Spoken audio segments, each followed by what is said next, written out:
Welcome in to a Friday Dink edition me. of the Jordy Culotta Show, driven and powered here by Ghost Chevrolet, live on this Friday. Appreciate you starting your day with us. Make sure you hit that like button, share button, comment button, as we will recap all of it, man. What a sports day in South Louisiana. We've got our Foodie Friday segment coming up at the end of today's show. Compliments of our friends over at Iverstein's. Was over at Iverstein's last week, picked up some great slabs of meat to throw on the pit earlier this week as we were watching some basketball. Get over and check out Iverstein's on Perkins Road. They give us our Foodie Friday every Friday. And we got Lily in this Friday, a little special guest. I know she's coming in here with some type of cocktail. Always. You know, we got to test them last night. I always have to be the guinea pig for that, which it's a tough task, but somebody's got to do it. Loaded in sugar? Always. Yes. Yeah. We got to get your Friday going, dude. All right, be Well, snoring by noon exactly. over here. Get some of the, a little meat and butter from the Friday Foodie, top it off with some sugary cocktails. What could go wrong? Can't wait to see what the Foodie Friday cooking couple is. Will be cooking up today. Compliments of our friends over at Iverstein's. We will also talk to Matt McMahon, LSU head basketball coach. Will be here at 8:30 this morning. He'll be here via video as Coach McMahon and the LSU basketball squad picked up a big one yesterday in Jalen Reed as he committed to LSU. Everybody after the four-star power forward, as LSU was able to outshine everybody and get his commitment. This was something we talked about early on with Matt McMahon being brought in. Will he be able to get the players to Baton Rouge? And he has passed the test here early on. Looking forward to catching up with the head basketball coach coming up here at 8:30 this morning. So make sure you're tuned in. Like I said, we'll have our Foodie Friday, and we'll be reacting a lot to the last 15 hours of sports here in South Louisiana. Obviously, the Pelicans and Suns last night go to a Game 6.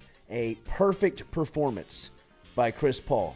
Seriously, a perfect performance is what it took for Chris Paul and the Phoenix Suns, the 1 seed, to get past New Orleans last night as they did it 115-109, a very close game. Pelicans up by 10. We'll talk about that one. Derek Stingley Jr. goes into the top 5. He goes third overall to the Houston Texans. A huge pickup and get for Houston, and an enormous night for the Stingleys.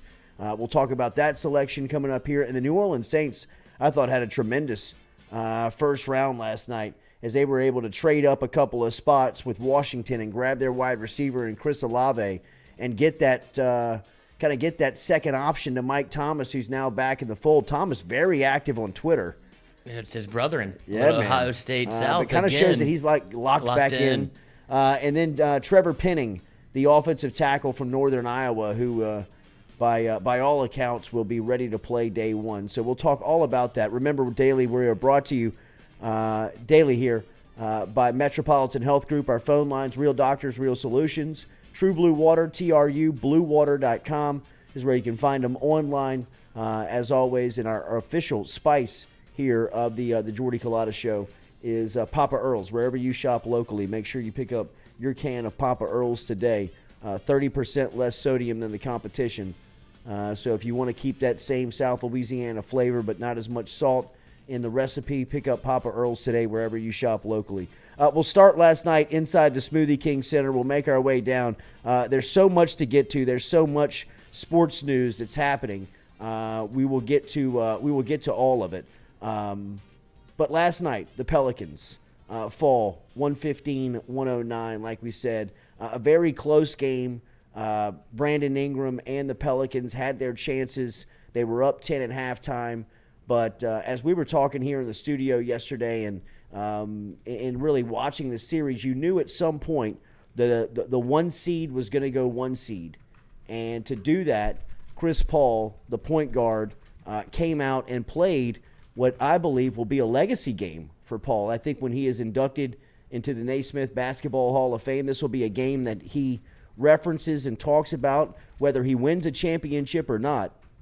And those days are obviously kind of closing in on Paul, but performances like this is, what it would take for the Suns to make a run like this. They get Devin Booker back last night, was a real shot in the arm, you could tell, for the Phoenix Suns, just having him out there. He scored 13 points last night, 5 of 12 shooting. Not an enormous night, but, an impact on the game more emotionally than he did physically. It felt like it took the pressure off Chris Paul just to have did. somebody else to pass it to was all he was really looking for. Took the pressure off, had somebody else that it felt like maybe Herb had to guard a little bit that he could switch with. And that's really, it just gave a bit of space for CP to operate, and that's all he was looking for. Yeah, and it changed the defensive lineup on the Suns from the Pelicans standpoint, and the Pelicans were having a really, they were having an advantage. They were having some success in defending Phoenix, obviously with Booker out of the lineup because of the things that you were able to do to Paul, and now with Booker just being out there, whether he was 100% or not. I don't think a lot of guys out there are 100% at this point of the season, but you could see Booker was just a threat that the Pelicans had to pay attention to and had to throw defense at, which took their priority off of Chris Paul, which, in return, Paul went just absolutely ballistic. And we said this at the beginning of the series because this isn't the first time that Paul has risen above and, become the best player on the floor and just taken the game over. He did it in game 1 where he scored the 19 in the fourth, and we got here on that Monday morning and said, look, if Chris Paul is going to play like this and he's going to go 19 in the fourth or just do some extraordinary things, some out-of-body type stuff, then, you tip your hat and you say, good luck in the next round. Because, when Chris Paul does that type of game, has that type of game and starts playing like that, there's not much you can really do. And last night was one of those nights. And last night was, I think, probably will go down as a top 3, top 5, maybe his best performance in just looking at his full body of work when you look at all the variables that were on the line last night. Obviously, keeping this playoff series going to a Game 7 in Phoenix, preventing that from happening in Phoenix last night. And then, obviously playing with so much on the line as far as being the 1 seed back in the city of New Orleans, was a city where, he was drafted. He's got a lot of emotionally tied to it. He didn't miss a field goal. He went 14 of 14 last night. It was the first time in NBA history that somebody had made and been perfect from the field, going 14 for 14. He was actually 18 for 18 on the night because he didn't miss any free throws as well. Only Wilt Chamberlain has made more without a miss. This is from the field. He went 18 for 18 and 16 of 16, both in regular season games. But that's it. I mean, it was a historical night. If you were there last night, it was a historical night in the Smoothie King Center. And Chris Paul was the one that was painting. I mean, he was artistic last night in the way that he was making some of those shots. I mean, some of those shots had and looked like they had no business going in. It looked like The Sixth Man. Have you ever the movie, whatever, he has the brother that puts everything in the basket for him when he's playing on the court? That's what it felt like. It felt like some of these things were touched by God. Everything was like hanging on the rim, and then they would just fall in. And Chris Paul was vintage CP3 last night, knifing into the paint, backing out, hitting those little middies. Like, all of his game was on display. And do you felt like they didn't want to go to a Game 7? That it felt like they put it all out there? I was shocked to see Devin Booker play. I know. I think that they were putting – I'm with you. I think they were saying to themselves, guys, we need rest. We need to close this thing out tonight. It has to happen tonight. And they put a lot of pressure on that game last night, and they got it from their stars, man. They really did. They got big performances from big players in big moments, and that's what this is really all about. And Chris Paul last night had a legacy game, and from the Pelicans' point of view, man, what a night, what a season, what a scene after the game of the 18,000 people staying inside of that arena and giving the Pelicans a standing ovation. They deserve it, right? Because, knowing where this team was just, 6 months ago, 5 months ago at the beginning of the season, where, you're 1-12, 3-16, you're losing a lot of momentum. J.J. Redick's calling you out in the national media. And I think that was kind of really the turning point from the city standpoint of buying into the franchise. And really that's where you started to see Willie Green starting to be able to implement or whatever he was implementing, this secret potion of chemistry and hard work and effort and, getting the best and most out of his guys started to really turn in New Orleans' favor.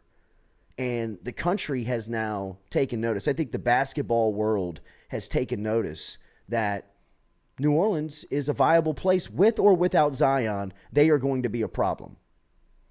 I mean, the way that Brandon Ingram stormed off the court, to me, I love that. I love that. That told me when I saw Ingram get off the court, like not shaking anybody's hands, head down, pissed off, getting to the locker room as fast as possible, I thought to myself, dude's about to have a killer offseason. He's about to be motivated. He's in the gym probably right now, today. I mean, the first thing I thought of was Jordan, The Last Dance, when they got bounced by Orlando with Penny and Shaq, and his trainer asked him, when do you want to start? And Jordan said, I'll see you tomorrow morning, as they were leaving the locker room. That was immediately what I thought about when I saw Brandon Ingram, the back of him heading into the locker room. He's pissed. He's hurt. Good.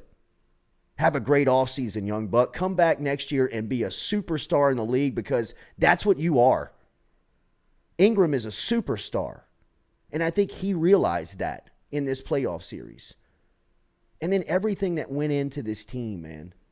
I mean, I love the comment that Alvarez Jose made, where, yeah, I know who Chris Paul is, but Chris Paul knows who I am now. You know what I mean? It kind of gives you the mentality of who the Pelicans are. You know, Herb Jones last night sliding on the floor and getting it out, and Ingram making that pass down to Jackson. Hey, I mean, just the excitement of this team, man. And to look forward to the future, again, with or without Zion. I don't know what the plan is, but it's fun, man. It's easy to buy into. I'm looking forward to the offseason. I'm looking forward to free agents that are looking down here and saying, you know what? I want in. I want to be a part of that. Willie Green was crying on the court after the game. Like, I couldn't even remember. I didn't even know that NBA coaches had that type of emotion. We're so much bought in, like Green is to the Pelicans, the city. I mean, I was listening to Jake Madison again this morning on my bike ride, riding around campus, and listening to Madison talk about seeing Willie Green. And check out the Locked On Pels podcast. Every day, free content just about the Pelicans. Keeps every podcast under 30 minutes, and it is jam-packed with information about the New Orleans Pelicans. It's a top 5 podcast on the Locked On network right now. And this is in every city, every franchise throughout the country. Pelicans are just gobbling up Madison's information, and they should be. But Madison was talking about how, like, Willie Green was, like, bouncing around the city at Mardi Gras. You know, it was all over the city, during events. He's just bought in. He's in. And he's great. And the emotion and the buy-in. And, I mean, this stuff has just happened, like, immediately. It was just a couple of months ago where people weren't even paying attention. I thought they were going to ship the team out of town. I mean, it felt like they were on the move. They were losing their superstar. They weren't getting along. Nobody was buying tickets. You didn't know. I mean, it was just, and now they feel like they're on like the start, the launch of it's 2006 couple for the of Saints. years of not a dominant run, but I mean, they're going to be players and contenders. I mean, but that's what New Orleans can do, right? Yeah. That's what it feels like the city can provide. If you provide them a winner and buy into what New Orleans has to offer, they will embrace you with open arms. And Willie Green is bought in. You saw the comments that C.J. McCollum made about the city of New Orleans. Jose Alvarado said the same thing, where he's like, I'm playing for the city. The city has my back, and the city has my back, I have their back. Like, all of these things are the part of New Orleans that creates a culture of, if you're good, which I know is a caveat for everything, but there's a certain special thing to New Orleans and sports. And whenever they get intertwined, you get buy-in from the players, and they don't ever want to leave. I mean, you saw Sean Payton and Drew Brees. It's the same kind of come-up. You mentioned the emotion of it all. Willie Green was talking about after the game how much he hated the series because he's playing two of his best friends, two people he played with in the NBA, and he has to go out there and battle them for 6 games, and then it all kind of, collapsed on the court on top of him when he's hugging CP3 and the coach, and it just all became like all came to a head for him at that one moment. And I didn't even notice Brandon Ingram like storming off the court, but that was his star turn. He's going to come back. Yeah. He realized that he's a superstar. Yes. And that's his team. And he is. Yeah. Like he is a bona fide superstar. And look, I know his mid-range game kind of left him in the second half. But he's worn out. Monty Williams, man. Phoenix really did a lot. Like, they threw double teams at him last night. He had 21 and 11. You know, I mean, he really kind of figured it out. Where I saw Ingram grow more than anyone as a player this series is defensively. He's become like a complete player. You know what I mean? Like a true superstar, a guy that can affect the game on both ends of the floor. And, you know, like Antonio Daniels told us yesterday, guy is having a blast. He's laughing. He's smiling. He's a leader. He's speaking up. He's vocal. He's not really that type of dude. You know what I mean? I mean, or he's kind of found that again in playing hoop. You know, I mean, so it's just there's a lot to buy into, man, with the Pelicans. It's an exciting time. It does feel very 2006-ish with the New Orleans Saints. If you were able to, you know, be a part of the fan base or just be a part of the movement that started, you know, under the direction of Peyton and Breeze and that run that they went on, it feels very similar to this. I mean, they were young, they were energetic, they were relatable, they were likable. You know, I mean, they gave you everything that you wanted to see when you bought the ticket. You feel like you get your money's worth when you buy a Pelicans ticket now. And to me, that's the greatest compliment that you can play a professional athlete, man. Hey, and that's the greatest compliment that they can give you. I know you're paying your hard-earned money to come watch us play. We're going to give you everything we got. From the buying public, what else could we ask for? And the Pelicans seem like they give you that every single night. And to see Willie Green, the emotion that he has tied into it. Same thing I thought about Ingram when he's, you know, marching off the court into the locker room. This guy is loving. He is so motivated and bought in. This offseason is going to be so long for him. You know what I mean? I mean, like, this is going to be he's going to have a couple of dark days, which you love. You know what I mean? Like, this guy is going to be so motivated to get this thing right and get over the hump. And I don't think that it's out of the question that New Orleans can win a championship. After seeing what Milwaukee's done, after seeing Cleveland do it, New Orleans with this the right direction, the right leadership, and the right mixture of players, which people have to be paying attention to what's going on down in New Orleans from an NBA standpoint now. Because they just had the 1 seed on the ropes. With 3 rookies on the court.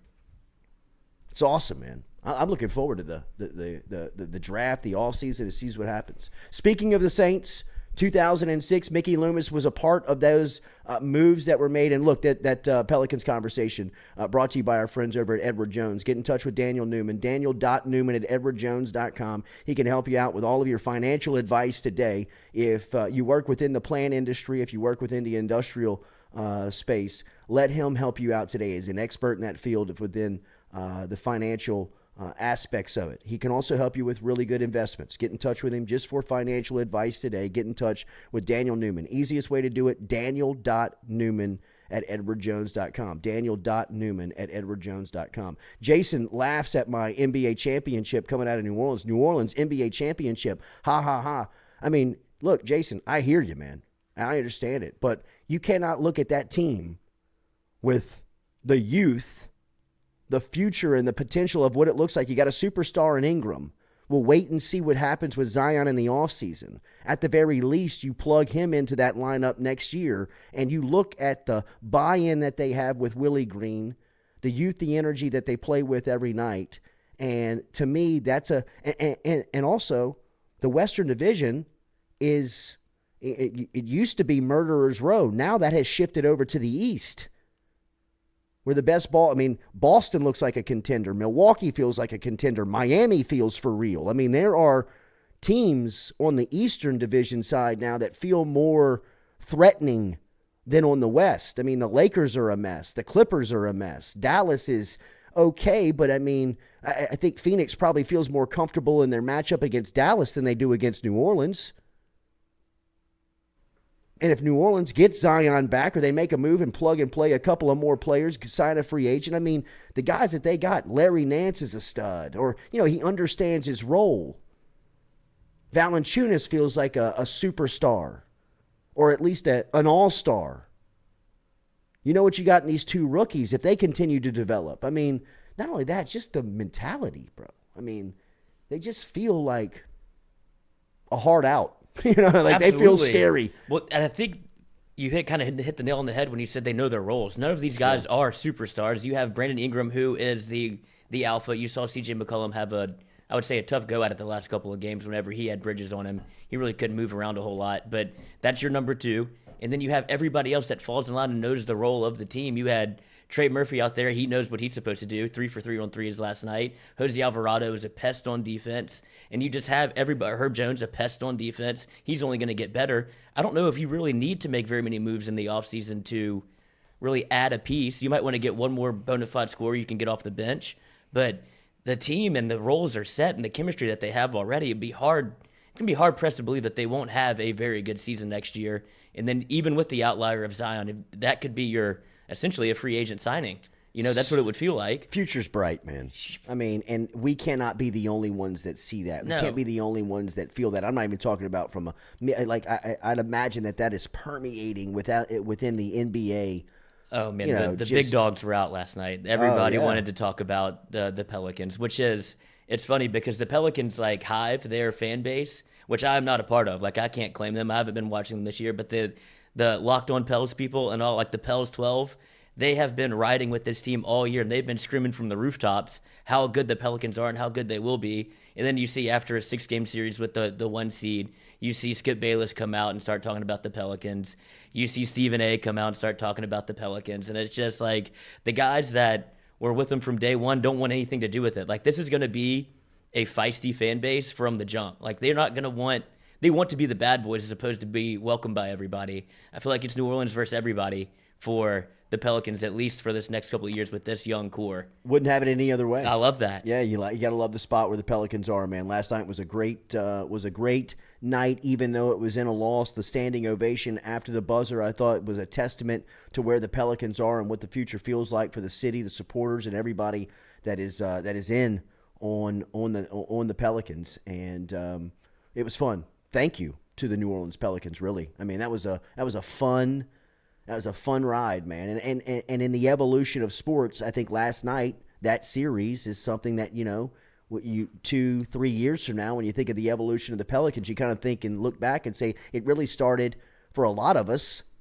in that Phoenix series, or at least that playoff push back in 2022 when they were able to get over the hump, get into the playoffs, push Phoenix to the limit, and then give themselves the confidence to kind of get out into the open, get Zion back, and however that plays out and really be just tough. I mean, they're tough, man.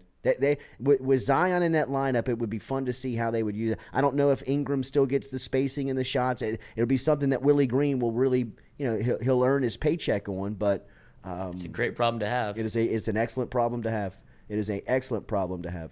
Are you a Pelicans fan? Did the Pelicans season bring you in? Put it on the poll. How many fans did the Pelicans pick up on this playoff run? Put it on the poll. Southern Eye Center poll question of the first hour. Remember, Southern Eye Center over on Jefferson Highway. Mention the Jordy Culotta Show. Get 25% off of their sunglass selection over there. Great selection of sunglasses. Whether you're getting out to Jazz Fest this weekend, Festival International is happening over in Lafayette. We're going to be over there tonight. Looking forward to getting down to that great festival in South Louisiana. If you need some sunglasses, I know Our Lady of Mercy is having their fair this weekend, so there's a lot of things going on outside. LSU's at the box with Georgia in town. If you need some sunglasses and if you need to get that look right for spring and summer, get over to Southern Eye Center on Jefferson Highway. You get 25% off a fantastic selection of sunglasses. All of the name brands are in there. So if you're looking for new shades, go over to Southern Eye Center, mention the show, and get 25% off. Last night, also, the NFL Draft was happening, the first round at least, and the first one without Sean Payton in a minute. In fact, Payton was sitting courtside last night in the Smoothie King Center. All the big guns. Cam Jordan was out there. Cam Jordan was out. CD Deuce was out there at the Menace. I'm sure he loves Jose Alvarado's game. He's got to. They played the same thing. And then I think CD stepped on at Sean Payton's Jordans. If you saw the last little clip of that, he looked down at his feet. He's like, what the? And they were like, my bad, dude, my bad. CD, I love CD. Good to see the boys out there. They still love Sean Payton. Absolutely. Miami's coach or not. You think he was hastily just checking his phone? He was like, who are they going to do? What are they? Move up. Well, Trade up. So Peyton tells the Zurich Classic Media gaggle last week that obviously you do not draft wide receivers in the first round. And what does Dennis Allen do in his first draft? But trade 5 spots up with the Washington Commanders. And look, Saints send picks 16, 98, and 120 to Washington, and they're able to get 2 guys in the first round that feel like plug and play first day starters at areas of need and play immediately. First, they get wide receiver Chris Olave from Ohio State. Obviously, New Orleans Saints has become Ohio State South, and they grab another first-round Buckeye. But look, Ohio State has been good to the New Orleans Saints. The Saints have been good to Ohio State. You now tag and team Chris Olave up with Mike Thomas, who feels like he is bought back in. Like, I don't know. It feels like Peyton and Thomas were the rub. That's what I was going to ask you whenever you said it at first. It was like that seems to be the only thing that if you're connecting dots, those are the 2 dots that you can draw a straight line to each other, because what else has happened other than Sean Payton leaving and Drew Brees leaving? But I don't think it was Drew. I think it was a Sean Payton, Michael Thomas rift, and I have no idea. I would love to get a 30 for 30 on that at some point. Yes. I don't know what happened. It felt like they were boys. At one point they were like tight. I mean, like trading Jordans together. Right. Like Thomas was like giving him game day shoes and almost like got him a deal with Jordan. I mean, Peyton is signed by Team Jordan. And who was it first? Felt like it was Thomas. Kind Thomas. of opened that door for him. Do you think that it was Sean Payton that forced him to play maybe a little early? I don't know if it was that or if Thomas like caught wind that maybe Peyton was shopping him. You know, that could do it too. You know, after you show this tight loyalty with a player, that's probably a dangerous thing to do with a superstar, especially with a contract like that. And Peyton has shown in the past, like a Jimmy Graham, like, love you, but see ya. A little Bill Belichick. Yeah, I mean, it's kind of like winning time with Haywood. Yeah, it is. And Peyton, I don't know that for sure. No, but I mean, there's got to be a rift somewhere, and those two would make the most logical sense, because whenever it gets down to it, and it was that bad of like, why isn't Michael Thomas playing? Where is he? Then he does play. Then he wants to sit out. He does the Scottie Pippen thing. I mean, Sean Payton only has so much patience, and you've seen time and time again, he'll shop anybody. Yeah. And that's the one that makes the most sense to me. And if you get wind of it, shit, I'm just not going to play. Right. Now you can't trade me. And I've already got my money. Yeah. So, I mean, that was and you can go. It was a bad situation, right? I mean, it just wasn't. It just never felt like, when it went bad, it never felt like it could get back right. And now, from Mike Thomas's standpoint, this feels like the Mike Thomas that we all like fell in love with. You know, I mean, when he was the best wide receiver in the league, and he was very outspoken on Twitter, but he was very territorial. You know what I mean? Like, he was always protecting the Saints. He was always looking out for New Orleans. He was always looking out for the franchise. And he was kind of a spokesman on social media that you were like, hey, man, don't mess with us. You know what I mean? Or you might catch some of Mike T. And he's out there now complimenting and really engaged. And I just think from his game standpoint, hopefully that would translate back to the field. And if you can get anything close to what Mike Thomas was in 2019, at that time where he was just the apex of the wide receivers in the league, now you've got somebody next to him in Chris Olave. And look, there was a flurry of wide receivers taken, and credit the Saints for recognizing that, making the move to jump up and grab them. It didn't feel forced, didn't feel like they were trying to make something happen. It felt like they had a marked guy, and they saw that they probably weren't going to be able to grab him at their current spot, so they made the move to get up there, and they were able to keep another first-round pick and get another player that's going to step in and play. And Trevor Penning, a offensive tackle out of Northern Iowa that we'll talk about a little bit, but more on Olave. I mean, him playing next to Mike Thomas feels like the recipe the piece perfect complement that has been missing for a while, right? I mean, Olave's not the size that Thomas is, 6 foot 190, but has this gliding type look to him when he's out there. Almost looks like a young Skylar Green to me when I see him. Somebody that it doesn't look like his feet touch the ground when he runs. I mean, it looks like he's almost like skating, gliding out there when he moves. He catches the ball with just a very natural ease to him. The ball doesn't hit his hands. He almost kind of like swallows it, like Thomas does. And I mean, Thomas makes the skill of catching a football almost look like an art, like the way that he just gobbles it up with his hands. But Olave, he doesn't drop the ball. He's very speedy in space. He's a playmaker. He's somebody that can take pressure off of a guy like Mike Thomas, who's going to see very exotic double-team looks from a defensive coordinator to try and take him out of the game. And it also gives Jameis Winston another weapon for him to really get out there and trust. 32nd in the league last year, Saints finished in passing. And look, obviously life after Breeze was tough, but when you don't have weapons in the NFL and you don't have playmakers and you don't have guys that you can get the ball to, it becomes a very easy game to defend. You know what I mean? Scheme, principle, all of that stuff is out of the window when you don't have a player. You know what I mean? When Traquan Smith or Deontay Harris. You know, I mean, when these guys are trying to break you down and running these fundamental routes, it's not going to work. When you got Mike Thomas in a first rounder and Chris Olave out there doing it, that's a hell of a combination. And defensive coordinators are now thinking, I don't know how much attention I can shade on 13. I got to watch the rookie. And then I got Deontay Harris on the backside running go balls. Yeah, flies on me. So, I mean, now I love the pick. I thought last night for the New Orleans Saints, I thought they were first-round winners. I really did. I mean, I thought being able to pick up two areas of absolute extreme need were monumental for them last night. I mean, they had to do it. And they got two guys. I mean, Trevor Penning, he looks like the meanest son of a bitch in this draft, which I love for an offensive line. Grown-up Will Campbell. Yes. I mean, just, a guy that you don't really know the competition, Northern Iowa. But, I mean, the Saints have had a lot of success with these types of players and Penning by, all draft gurus, talking heads, people that cover this sport, was a extremely high-end player at that position. So to be able to pick up Olave and Penning, I thought in the first round last night, I thought the Saints were I don't know how much better they could have done. Yesterday everybody we asked, where are they going to go? Offensive line and wide receiver were always the first two positions that they would discuss and talk about. And for them to get two of these types of players at those spots, I mean, Olave, by some accounts, was the number one wide receiver in this draft. Not all of them, but some of them. And then, Penning is a guy that everywhere I read, he's a plug-and-play guy on the offensive line, especially with the stuff that's happened to Armstead. So, in losing Armstead to free agency to Miami.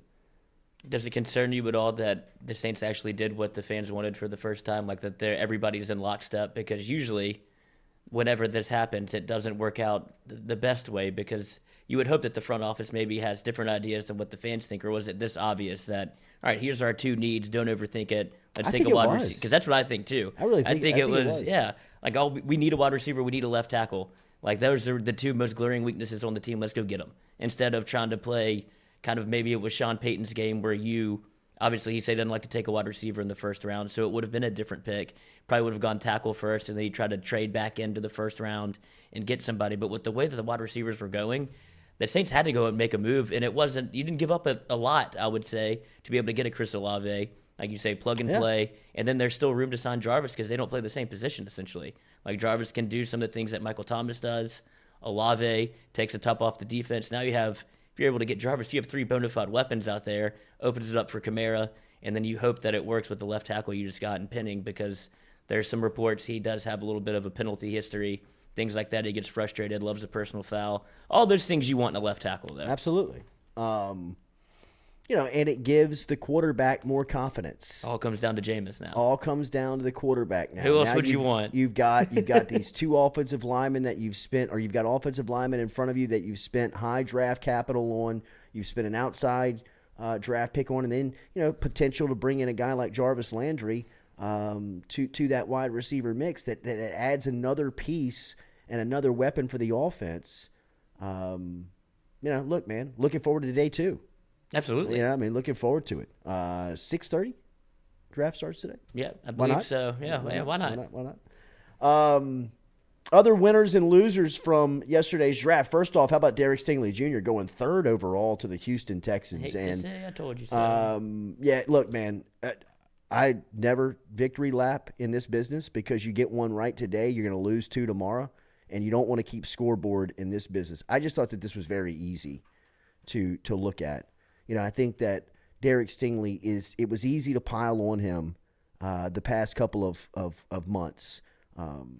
But when it really came down to making football decisions by football minds about football players, there's no way you could overlook this guy. I mean, I understood that people had questions about his health after the surgery, and once they saw, and once you were able to see the workout and see him move like he did at LSU Pro Day, it was mindless. That was a very easy pick for the Houston Texans, in my opinion. I mean, if you can get Derek Stingley healthy, bought into football, he is, in my opinion, now look, first time since I believe 1991 that first 5 players selected in the draft were all defensive players. Trayvon Walker at 1 feels like a reach for Jacksonville. Aiden Hutchinson, by all accounts, was the best player in the draft, stays home.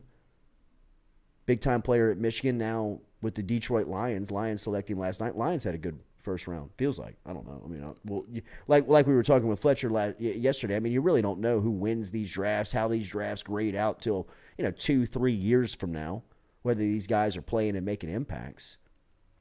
But just knowing what we all know and watching college football and loving NFL football or liking NFL football and seeing these transitions, some of the teams that stood out, the Saints, like we said, I thought had a really good first round. I mean, everybody we talk to that covers the Saints, you ask them, what do they need to do? They need to get a wide receiver and they need to get an offensive lineman.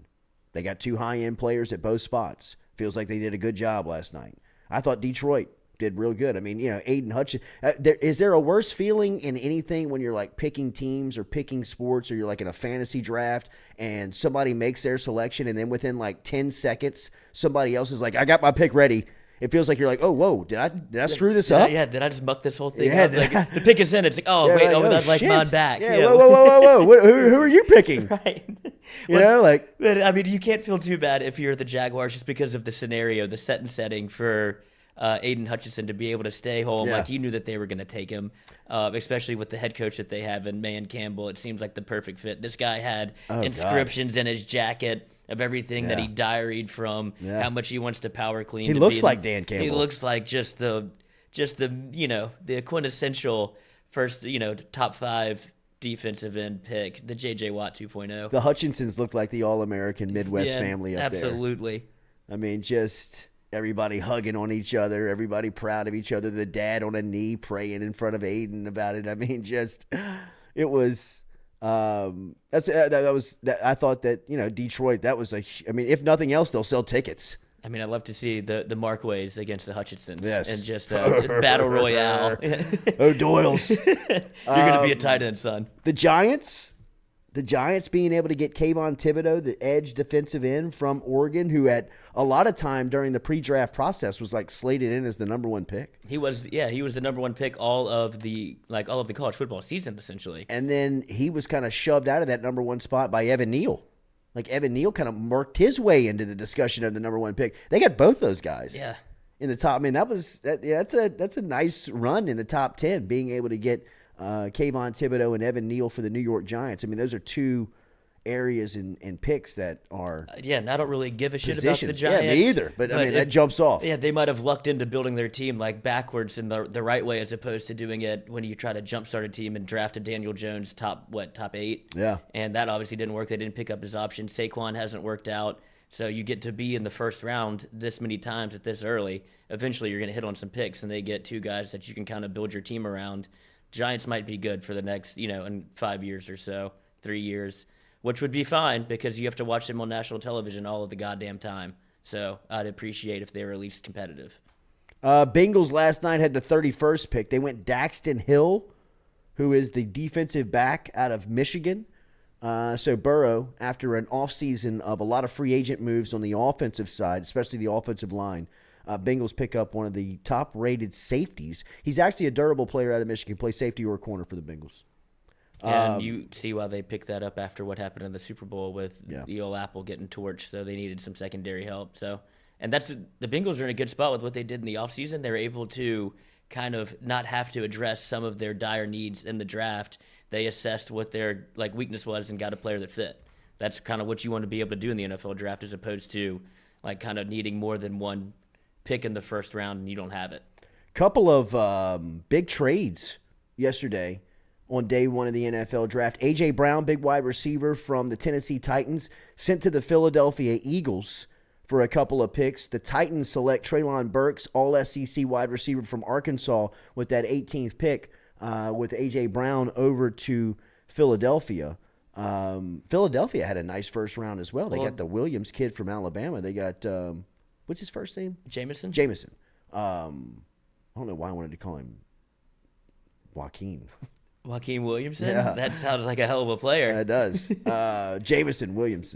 There's a pun on this guy. Yes. But yeah, right. Get me out of here. The reason I feel like Philly had to make a trade almost because they've been so bad at drafting wide receivers lately. Whenever they miss on Jalen Reagor, they're able to get Devonta Smith, and now they add an A.J. Brown, and now they get another wide receiver. They finally got an influx of receivers that you feel like you can play, and getting one that is proven is going to help them a little bit. But I really don't see anything coming out of Philly. They don't with Jalen Hurts. They're not one of a team that makes me very nervous going forward. But coming back to the Saints, it all falls at the feet of your quarterback, and we hope that he learned some lessons from last year, I would imagine, with Sean Payton, and hope that carries over. I'd like to see him take more chances, but if he's able to keep the turnovers down, now you have weapons all around you. You get to solidify the offensive line.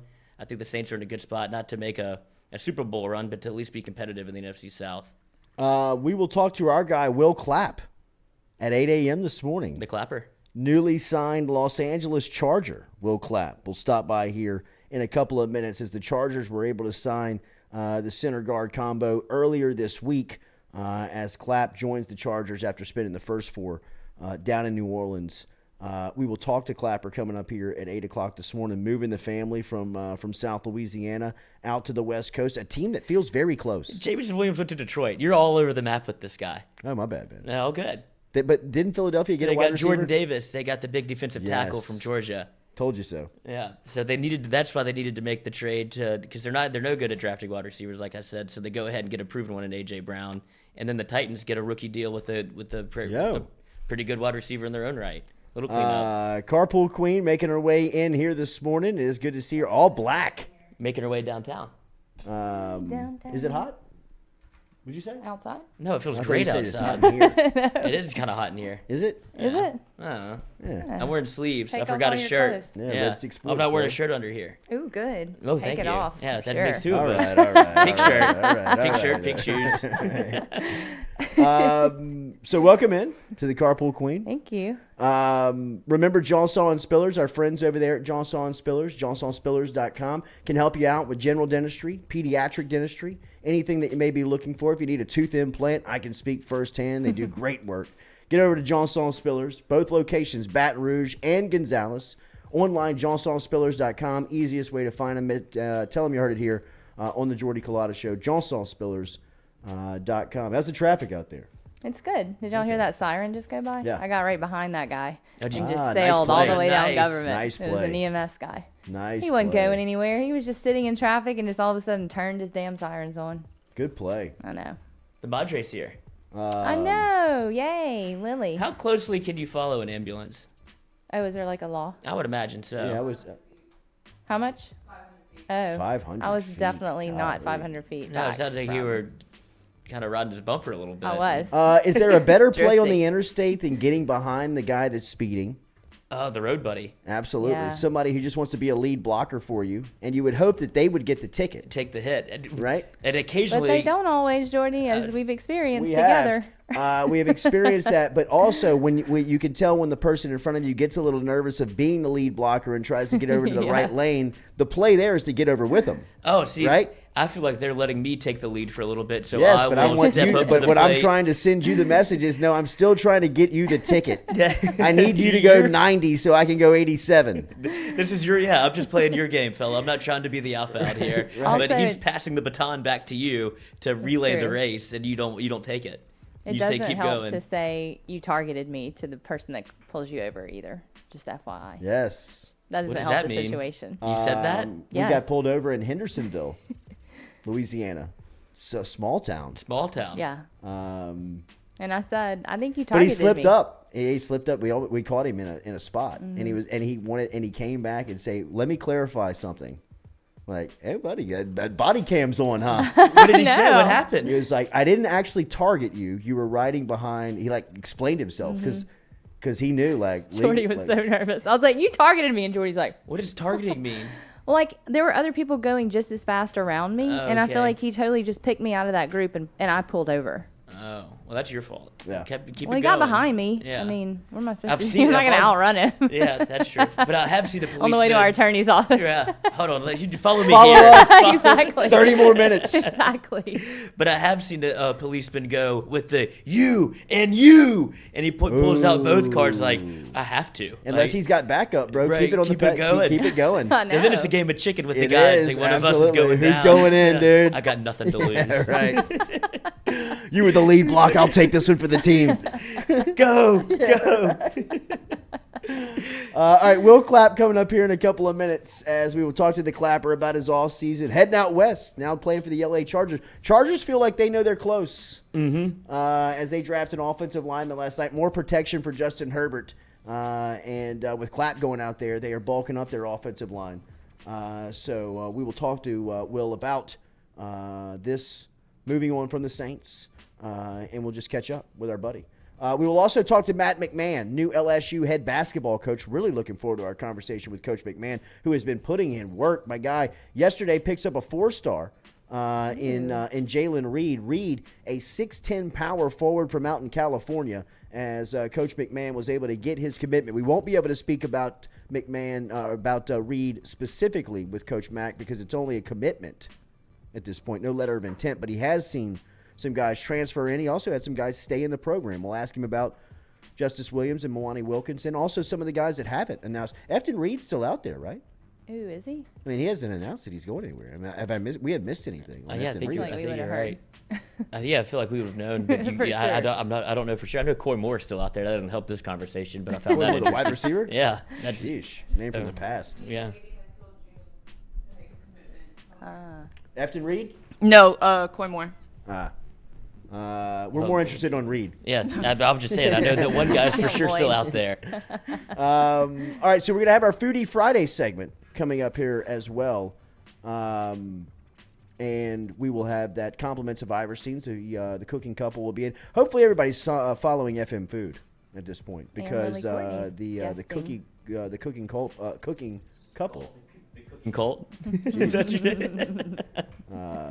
is they're doing a fantastic job on the They social are. media, which we appreciate very much. They're doing great work. More programming going to be coming your way from FM Food, and it is great to hear Lily Courtney moving around the kitchen this morning. I know Lily's got a couple of things that she's promoting She does. as well. She does. I know I'll she'll be talk to her promoting about and this. trying to shove sugar-powered drinks down our throat Yeah, here. a little booze. Wait, little sugar powered. Yeah, I mean, you know, she's always got the Sweet drink, sweet cocktail. Sweet yeah. drinks for the Oh, yeah, kids. she did ice cream in that one drink. Yeah, That was so good. and then she's done. She froze. and she's a bully. She is. She make you drink. Yeah. She stares at you. Yeah. You know what I mean? Is it good? I try to Taste do a it. fake sip, you know, and She she's knows. like, I love that though. I think she has some frozen pomegranate ice Ooh. with that you can pour some champagne over, so it kind of makes its own gravy. Has it goes down your gullet. That must be so amazing to live with her. I mean, do you taste everything? I don't know, bro. I mean, that feels like See, well, I've established my line of Especially what I with will your and won't vanity. do. Yeah, exactly. She knows. Like I some know, foods, a but, yes. like- Some foods, a no. She's always cooking. I know, always. But the drinks are always a go. Have you ever done her food farm and cooking tour? Because she's having one on May 7th, and I've always wanted to do one. What is You've that? never done one Sounds with her? awesome. They start at the farmer's market, and then they go to Iverstein's. Okay. And Galen, Literally talks about, farm to table. what happens with the meat and the process, and takes them all through Iverstein. Galen, So it's just the this meat huge doctor. tour. Meat doctor. And then they go back to the kitchen at Red Stick and cook everything. I think that would be so much fun. How have you not done that, Lloyd? How do you sign up? I'm assuming you sign up on Red Stick Spice's website, but we will ask Lily. We will ask Lily. Let's do it together, Who's like going we to did be that here? cooking class that time. I bailed at the last minute. Yeah, all Yeah, three we of did, us. we Yeah. know. Yeah. That's why we don't invite you anymore. Yeah, That's great. All right. I'm glad Or y'all, tequila for me and I'm Katie. glad y'all finally know me. I Yeah. know. We made Lloyd's Revenge salsa, remember? We did. I would say it was good. It was fire. Fire. Aha. Did y'all make enough for us to test? Did we ever We taste brought that? it in the Did next we? day. Okay, Yeah. It was okay. really good. It was good. Well, we had some help. The guy that was Yeah. instructing looked at both of us. He's like, "We just been drinking tequila this whole time," and he's like, "Oh, we have to cook too." And he's like, I "All brought right, move tequila. over." And no one's drinking, and I just kind of ease back there. Kind and of party make is Lloyd this? not Yeah. drink, and I'm with a rocks glass. I'm like, here you go. Let's do. What are we doing? What Why are we not doing drinking here? yet? Yeah, I don't know any of you people. I'm not going to even talk to you sober. So we made the mistake. We put it in the fridge, We did. and then the class immediately started. And the guy that's cooking is right in front of the refrigerator. And me and Katie are looking at each other. We're like, one of us is going to have to make a move to get this tequila and get this kind of thing going. So Katie just slinks back while this guy's demonstrating and talking. She's like, "Excuse me," just opens up the fridge and grabs Ice the clinking tequila. in the glasses. And she walks over to the bar, makes 2 drinks, hands one to me. I was like, "All right, let's get going." Salute. Salute. Big news for our guy Major Burns, as he tweeted out earlier this week that he has been cleared by doctors to get back out onto the field. He said that he will see y'all this season. Love Major Burns, obviously, over here at the Jordy Culotta show. He's been great to us on our watch parties and coming in and giving us a little insight and some interviews along the way. But it's good to see him back in the mix. Another defensive back for LSU into that room. They can use the bodies, right? We've talked about kind of the holes that they'll need to fill at that spot to be competitive there. Their front seven looked really good coming out of spring, but the defensive backfield, as we talked to Jay Ward earlier this week, still looking for some people to step up in it and to get Major Burns back as another real quality player to get back in that back end and help Matt House in the transition here in the first season. We'll take a break here and be back for the 8 o'clock hour. Will Clapp, now a part of the Los Angeles Chargers, is going to stop by here at 8 a.m. We'll catch up with the Clapper. Joe Lombardi, the offensive coordinator with the Bolts, we'll ask him about how much that had come into his decision with him and Lombardi's familiarity with one another. And then Matt McMahon, new LSU head basketball coach, going to stop here at 8:30 as Coach McMahon and LSU been doing a lot of work on building this roster. We'll ask him, does he know even now what the challenges in front of him are and what the expectation is for LSU in year one under Coach McMahon. So a lot of stuff to get to. Still the Pelicans last night, a lot of reaction from that. We'll get to your comments. We've got Foodie Friday coming up. No Nathan Velasquez this morning. He's got a video shoot. Okay. He's working. Good for Yeah, he's Nathan. working. Yeah, he's balling, bro. So he will be link up with Nate next week. Make sure you follow the 5-Minute Critic on all social media to keep up with Nate's movie reviews. We're back with more of the Jordy Culotta Show, driven and powered by Go Chevrolet here on this Friday.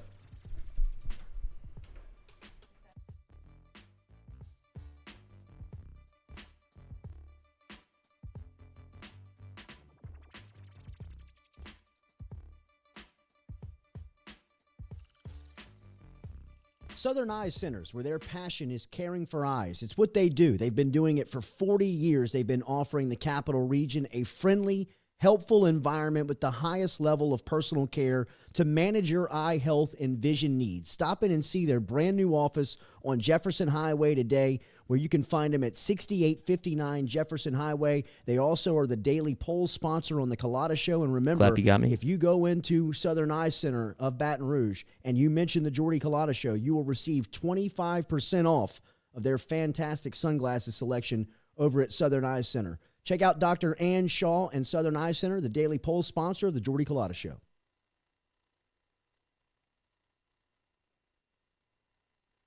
All right, personal testimony from my trip over to Johnson and Spillers. Shout out to my friend Dr. Chad Spillers for taking care of me, man. I had to have my front tooth, a tooth implanted on my front tooth, and it was a hell of an ordeal, but Dr. Spillers and the crew from Johnson and Spillers made it as easy and seamless as possible to work with and have taken the final product, and it is absolutely beautiful. Learn more online at johnsonspillers.com. Whether you're looking for Botox or you need help in any type of dentistry, whether it is dentures, night guards, if you're looking for Invisalign, if you're interested in implant dentistry like I got, you can get in touch with Johnson Spillers. Online, johnsonspillers.com. 2 locations, one in Gonzales, one in Baton Rouge. Easiest way to get them, online at johnsonspillers.com.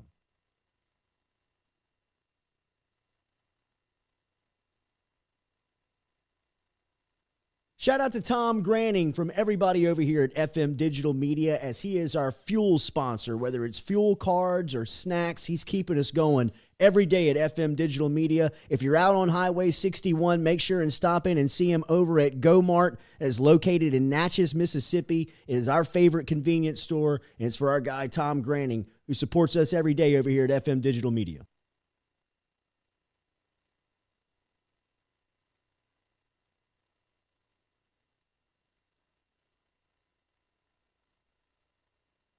Go Chevrolet is proud to announce Go Express Auto Sales, the new used car lot located in the capital city of Baton Rouge, Louisiana, at 11522 Florida Boulevard. Go Express Auto Sales is online at goexpressautosales.com, or you can search them on Facebook and social media at Go Express Auto Sales, the newest addition to the family of Go Chevrolet. Remember, Go Chevrolet is located down in Laplace, Louisiana, but now welcoming aboard Go Express, the new used car lot located in Baton Rouge, Louisiana at 11522 Florida Boulevard.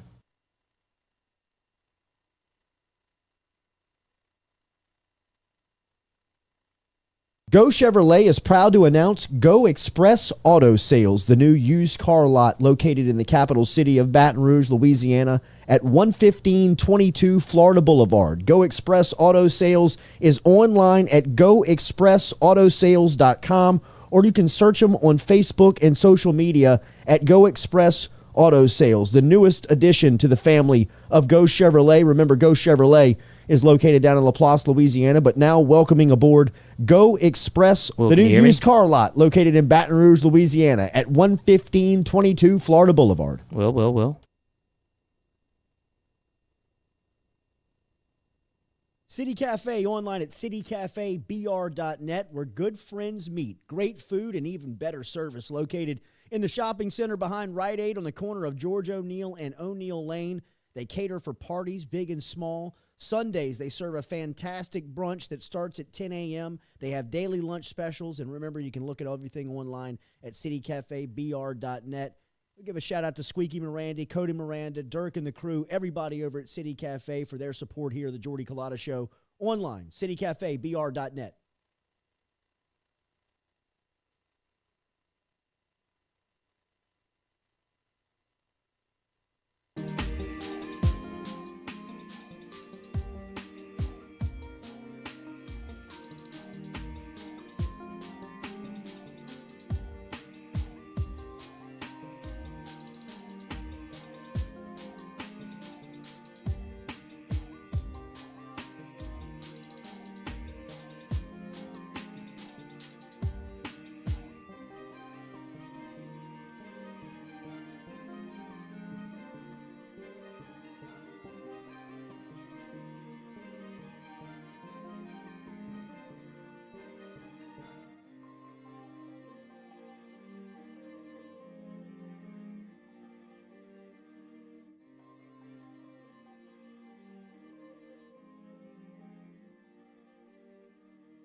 You hear me?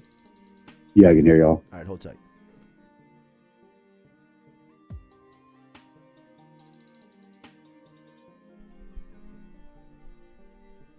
Stewie. Welcome back here to the Jordy Culotta Show, driven and powered by Go Chevrolet. As it is live here on this Friday, we appreciate you being involved here. Make sure and hit that like button, share button, comment button. If you have not subscribed, make sure you hit that subscription as we are pushing towards 10,000 here on the Jordy Culotta Show and need your help. If you have not subscribed to us yet, make sure you do that. Hour 2 coming at you. We're going to talk to LSU head basketball coach Matt McMahon. We'll be here at 8:30. We will start you off with one of our favorites, longtime friend of our show, Will Clapp, who has spent the last 4 seasons over with the New Orleans Saints and is now signed a deal with the Los Angeles Chargers and is moving out west. And it is always good to catch up with our boy, Will Clapp, here as we will start off here in the second hour. Clapper, good morning. How are you, buddy? Morning. Thanks for having me on. Absolutely, buddy. Congratulations on your deal. I appreciate it, man. It's it came together pretty quick, and then I agreed to terms Sunday, and then was out here Monday. Been California ever since. Buddy, you're in LA right now, so you're waking up early with us. We appreciate that, Clapper. What time is it out there? Is it 6 a.m.? Come on. Anything for my internship coordinator. Come on. We're still flying the Clap. We're still flying the Clap jersey on the wall, bro. Always loyal to our guys. So tell me about this part of the process. How did it work? How did this come about? What was the discussion like? I know each year it's kind of been up in the air, but it always felt like you were a Saint. How did you end up being a Charger? Just every year you go into everything with an open mind. Just want to end up in the best situation. We talked to a few teams throughout the process, but my O-line coach with the Saints is now with the Chargers, and him being out here, big reason. It's always good to have a familiar face, and honestly, was just looking for a new opportunity. Sounded nice, and just a fresh start somewhere. So it I loved my 4 years with the Saints. I couldn't have had a better time with them, but definitely excited to try something different and a new opportunity. Obviously, Joe Lombardi, a part of the Los Angeles staff, the offensive coordinator over there.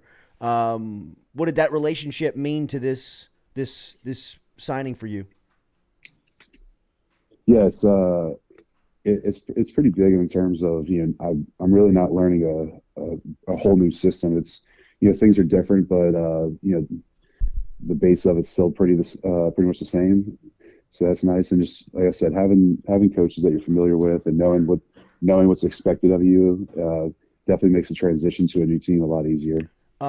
Your versatility has always been a very much of a strong suit for you. Your ability to play multiple positions. Have the Chargers told you that they like you at a certain spot? Yeah, as always, if you're going to be a backup, you got to be able to play multiple spots. So just backing up those interior spots is going to be my way to helping this team out as much as I can. And that's just been my whole career. Just do what I can to make the team be on the field, and that's what I plan on doing. Justin Herbert, he's got that wow factor to football fans as somebody who is in the football fraternity and a part of the NFL. What do you think about that guy? What is the potential of that guy being your quarterback? I mean, that's one of the best young quarterbacks in the league, and super excited to be able to play with not just him, but some of the other really good, talented players on this team. I think they have a lot of great skill players, and it's gonna be fun to block and watch those guys do their thing. How much did the city mean to the signing, bro? Say again? How much did you want to live in Los Angeles? I'll say this, man. It is completely different than than New Orleans. I called my wife the other day on my way to my workout, and it was 55 degrees and breezy, and I was like, I'm freezing cold this morning. I was 90 back in New Orleans. So not used to this. Yeah, it's not at all. I got out to Los Angeles, and we're in Costa Mesa, and I first day we're working out. I go, "Where's the indoor facility?" And they go, "We don't need one. We don't even have an AC out here, buddy." We're always outside. I was like, "Oh, all right, gotcha." It never rains, and it's always 70 degrees and Perfect. sunny. Great uniforms too, Clapper. Those unis are sick. Oh yeah, the ones they dropped last year were absolutely awesome. So I'm excited to get those and rock it. Have you had a chance to tour SoFi Stadium yet? I heard it's like a spaceship. I've not been able to go over there yet. I know we'll do some preseason stuff over there, so that'll be fun. But right now we're just over at the practice facility. I'm just trying to get to know everybody and find my way around there. What's this time of the year like for an NFL player, Clapp? Like right around the draft, kind of. Yeah, I mean, this is kind of like the teeth of the off season. What's the responsibility of a player during this time of the schedule? So right now we're just doing workouts. I'm up in Costa Mesa. I'm living in a hotel. Just go over there every morning, get my lift in, come back, and just kind of hang out. Right now, my family's still in New Orleans, so they'll come up probably during August, September time. You really just train and try to get in the best shape. I think 2-3 weeks we probably hit the field and start doing like OTA type practices. And right now it's just trying to be in the best shape you can possibly be. What's it like being a dad now, bro? Man, it's different. We were laughing the other day. My previous off season, it was like go get my lift in and play video games with the boys till like 8 o'clock at night. Now it's like the Xbox has dust on it, and but I wouldn't trade it for anything in the world. It's awesome, man. My daughter's rolling now. She's close to walking. She's trying. Nice. She's crawling all over the house. It's been fun. You got your number yet? You gonna be 64 out there? No, so I picked up 77. Let's 64 go. is already taken. Nice. So rocking the old Ethan Posick. Nice. You and Posick on the move this off season. Posick going to Cleveland. You ended up in LA. That'll be fun to watch you guys play next year. How was you following this Brian Kelly stuff? What do you make of LSU's new coach? I like him, man. He I heard good things from spring practice. Excited to see what comes of that QB competition. It seems like he's done well in the transfer portal, building the team back up. So I'm excited to see what they have come fall, and I hope I can make it out to a game. Clapper, what was that experience like now that it's behind you of going back to your hometown, being the first LSU player drafted by the Saints in a really long time, I believe since Devry, and then the experience of kind of playing the last couple of days with Breeze, the last days with Sean Payton, and kind of going through the transition like you have the last 4 years. Now that you kind of look back on that experience, what was that like for you? Yeah, it was just great times. I mean, I grew a lot, as a player and as a person during that time. I was there for a lot of big moments. I was on the team when Drew broke all those records, when Mike Thomas broke the receptions record. Some really big games we were able to win there. I couldn't be happier with my time in New Orleans. It really was, a blessing. We made some great relationships with players and coaches. It was sad to leave those guys in the locker room, but also excited to be on another great team and try to make some new memories and help out as much as I can here. Last one, and then we'll move on from there. Dennis Allen, his first year as a head coach, how do you think he handles that? What do you think that'll be like under his guidance now? Sean Payton out after 16 years. I think DA is going to do a great job. If you ever watch him on the sideline, super fiery guy, has a lot of passion for the game, and I think guys are going to respond well to that. He's a great football mind, and I'm excited to see what he can do. With his his second run as a head coach, I think he's going to be very good. Best intern in the history of all of them. Will Clapp rode shotgun to him with bogeys one night. Was the time of my 30s, bro. Felt like I was young again. Going in with the LSU football captain, my man Clapper was behind the bar. We were on the bar at one point at bogeys that night. It was a magical night celebrating the internship over at the radio show. Was that the first night or the end of the internship? It was the end of the internship. I think we had 8 people in a SUV. It was such a retro night for us old people. Cigarettes? It was cigarettes. It was awesome. I'm telling you what, man, we rolled deep that night. We did, Clapper. That was a great night. that was half the crew, more than half the crew with us. I expect the same hospitality when I bring the entire family out to Los Angeles. Club it until 4 a.m. with Clapp. With Sigs. Clubbing with Clap. Clubbing with Clap. As long as you don't club with the Clap. Are you sure you can roll at that now, man? I mean, come on. I don't know, Clap. Drop me off 11 a.m., dude. I don't know if I can roll at that anymore. No, man. Waking up at 5:45 is easier than staying out till 2 a.m. now. God, that's the mark of being old, I think. Clap, thank you for waking up with us, man. We are always pulling for you. Go Calls hell out there. We'll be pulling for the Chargers, and Will Clap always, man. Talk to you soon. Yeah, appreciate it. See you. All right, man. There he is, Will Clapp, checking in from the West Coast this morning as newly signed and minted with the Los Angeles Chargers. What a great move, man. Happy for the Clapper. We're brought to you by our friends over at Barker Brothers Plumbing and Works. Remember, BBW on this Friday. If you need some help, get in touch with Barker Brothers. They can help you out by simply calling the phone number, 225-776-2431. They are number one in a number two business, 776-2431. They got two trucks working the East Baton Rouge side of the river each and every day. I told you that they came by the house earlier this week and in and out. Got the shower and the drain fixed up. Very easy. I mentioned the Jordy Culotta show. We save 15%. 225-776-2431 is the phone number. No social media. No website. Just dial that number and you'll get Jude Barker over at Barker Brothers Plumbing and Works. Flip phone and a wrench. That's right.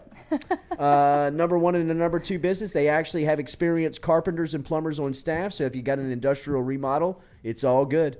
225-776-2431. Barker Brothers Plumbing and Works, proud supporter here of the Jordy Culotta Show. Matt McMahon coming up 15 minutes from now. We're back with more of the show, driven and powered by Go Chevrolet. The show. New name. Stewie, what's the word, man?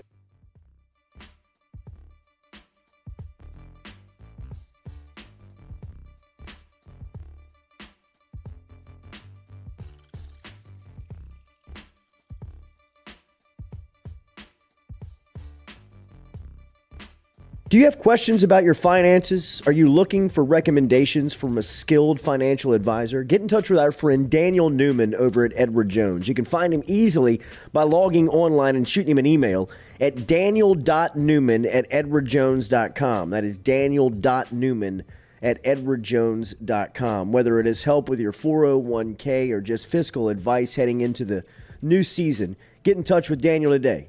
Best way to do it? Email him, daniel.newman@edwardjones.com. He's our experienced financial advisor. Let him be yours, daniel.newman@edwardjones.com. The Jordy Culotta Show is brought to you daily by Morales Roll-Offs. Morales Roll-Offs provides dumpster rentals for residential and commercial needs in Baton Rouge and surrounding areas. Morales has roll-off dumpsters ranging from 10 yards to 40 yards to accommodate all of your disposal needs. Search online, moralesrolloffs.com. The Jordy Culotta Show is brought to you by A-Bears Lawn Maintenance. Commercial or residential, A-Bears Lawn Maintenance is ready to work. A-Bears can tackle all your homeowners association requirements. Call Blake at 225-485-8022. A-Bears Lawn Maintenance. True Blue Water. True hydration at its finest. Right now, you're only a few minutes away from getting your 5-gallon water delivered to you, just like we are over here at the UDL.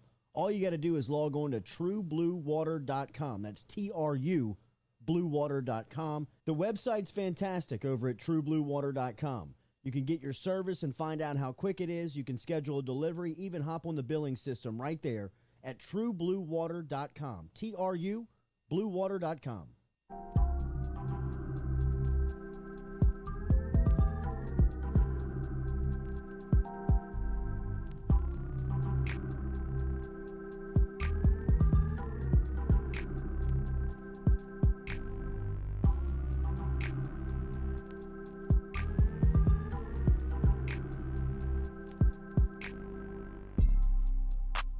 All right, appreciate Will Clapp for stopping by here on this Friday morning and waking up with us as he was on West Coast time, as he is now a part of the Los Angeles Chargers, newly inked a deal with the Chargers earlier this week, and he is out taking part of the off-season training activities out there. Last night, the NFL draft we mentioned as the New Orleans Saints had a really good night, man, had a really big night. Derek Stingley Jr. goes third overall to the Houston Texans.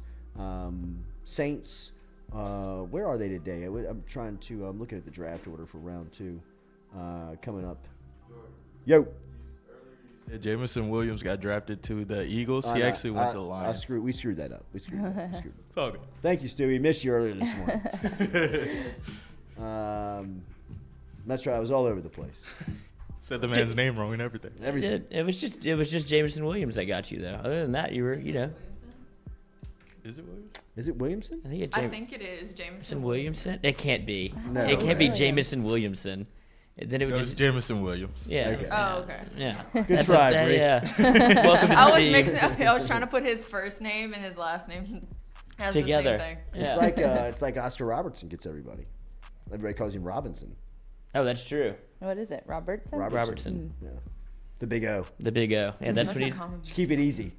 Yeah, JW. All right, we're going to talk to Matt McMahon coming up here in a couple of minutes. Looking forward to our conversation. Coach McMahon and LSU now have 9 players on the squad, which is pretty incredible to say out loud, coming from the players or coming from the spots where they were. Guys like Mississippi State's Derek Fountain, NC State's Cam Hayes, Northwestern State's Kendall Coleman. They've also got a commitment from a 22 center in Cornelius Williams. They have also lured Mwani Wilkinson and Justice Williams back to the program. So a lot to talk to with Coach McMahon. They got a huge commitment yesterday from a 4-star player out in Southern California, and Jalen Reed, who he will not be able to speak about specifically because he has not signed his letter of intent just yet. But a huge commitment. LSU beat out a lot of schools. What school is he? To get the Reed kid. What do you mean? What school is he from? In Southern California? Yeah. I don't know. Oh, I don't know. It's high school. okay. So he formally committed to Florida and Oh, then he did? backed out of his commitment, commits to LSU. So Why'd he back out? we don't know. Recruiting. Better recruiter, Matt McMahon, Okay. proving Things his. are looking up. Proving We'll his ask, worth. we'll ask McMahon about it coming up here in 10 minutes. Kind of. We'll kind of ask him about it. You can't say the guy's Oh, name. Yeah, that's true. That was Lily that you got to saw in the kitchen. Never seen a camera that she didn't like. That's right. As she was modeling her steamer, don't even know her, for the for the camera. As what is that she's making? Bao. Like Buns. They're steamed Bao? buns. Yeah, isn't that how you pronounce it? Bao? Yeah. You've BAO. had 'em Bao before. buns. It's like I feel a. like you have. Yeah, it's like a soft. It's an interesting texture. It's very. Yeah. Very oriental. I think But she it's made good. them for us before last year. I think she did these are dumplings. She did like the fold over sandwiches Oh, last okay. time. Or Yeah, we that's had right. my boy Austin Wong in. That's and that's where who we did had it, them. yes. That's That when we was had fire. them. Yes, Yeah. the same Wong's thing. electric. that was fire. Yeah, that's right. Very eclectic. I don't Closed even know that where place. he He is. shouldn't have. Yeah. He closed it? Yeah. Why? You know what? I take that back. We can talk about Jalen Reed to Coach McMahon. He signed. Oh, He signed his letter of intent yesterday. okay. It was announced by LSU. Wow. Changes the conversation entirely. Yeah. It does. Good day to have McMahon on. Mm-hmm. I know. Stroke of luck. Wow. Bow. Bow. Wow. Originally signed with Florida. Wow. Love that, man. Pulled him. Got the release because of Matt White being out. Where's he? Matt White's at Georgia. No. What a play. Hope he found a gym. That man loves to exercise and show it Yeah, off. he does. Suit jackets are tight Too tight. around the biceps. No, he sheds the jacket. He goes sweats shirt. through them. No, he goes shirt. Yeah, he just goes button down. Okay, good for him. Yeah. That's easier. That's the I mean, play. he's a shade away from That's our the- guy like, in Arkansas. If you remember my Donovan, God. Billy Donovan was a notorious shed the jacket early on because want to show you my physique guy. Rip it off, I'm upset. Right. Keep tucking in on the sides. Right. So nobody sees your, there's no love handles here. We got it, Billy. We see you, Billy. Well, and you don't want it to come out and then expose the love handles if you do have them. So you got to Yeah. You stay sure? tight, right? Oh, okay. Will Wade didn't have that problem. The Sweats. V. Nor did he care. Care. That was Yeah, the he didn't beautiful care. thing about it. Yeah. He didn't have what problem? The love handle problem or the Oh, no, sweat we had problem? that problem. Okay, I was The about to caring say. of them. Yeah, Hold the up. he didn't show them off. All right, you chill out over there. Looked like he swallowed an inner tube. He did. Yeah. I mean, He ate a sorry. tire. I He hate ate a to tire. say that. And his his stance did him Yeah, no bad favors. posture. Yeah. Yes. He had the hands on the hips, but Yeah. from the reverse. Yes. And he pushed it You know, out. he Yeah, pushed it was like out. that. He was proud of himself. It was almost like he was kind of like, I know you're making jokes. Here you go. Here I am. Yeah. McMahon looks like a suit guy though. Yeah, he does. does. He's very He clean. does. Seems very, Tight, buttoned up. yeah, down the line suit. Like we're not doing anything fancy here. It's going to be blue, black, and then we're good to go. Gold tie. You think so? I would Yeah. think so. Just the political play. You're right. You do the who is it? Steve Jobs, and there's somebody else that has only Huh? one color suit. Yeah. He's not dry fit. The zip up. He's a zip up guy. Oh. You talking about coaching on the sideline? Yeah, coaching on the sidelines. I have a picture of Wow. him. Swinging a at Murray miss State. by the Culotta crew. Okay.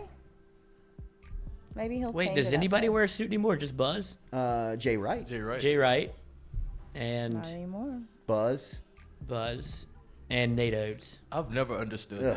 that. Nate Oates. I mean, Nate it looks Oates. nice. It's hot. I know. Too Coach- hot. And like they're always walking, Yeah, I know. right, yelling. Like man. you're gonna sweat that out I at some know. point. They Nothing's do. comfortable in a suit. Nothing. Nothing is comfortable in a suit. Like there's nothing that you could do comfortably in a suit to like put you in type of like even like Stefanski. He was like, I got 30 suits. Like, ugh, Ugh. Yeah. gross. So, like you wear them all. It makes you wonder how. Like, I mean, it's the most unrealistic thing about James Bond.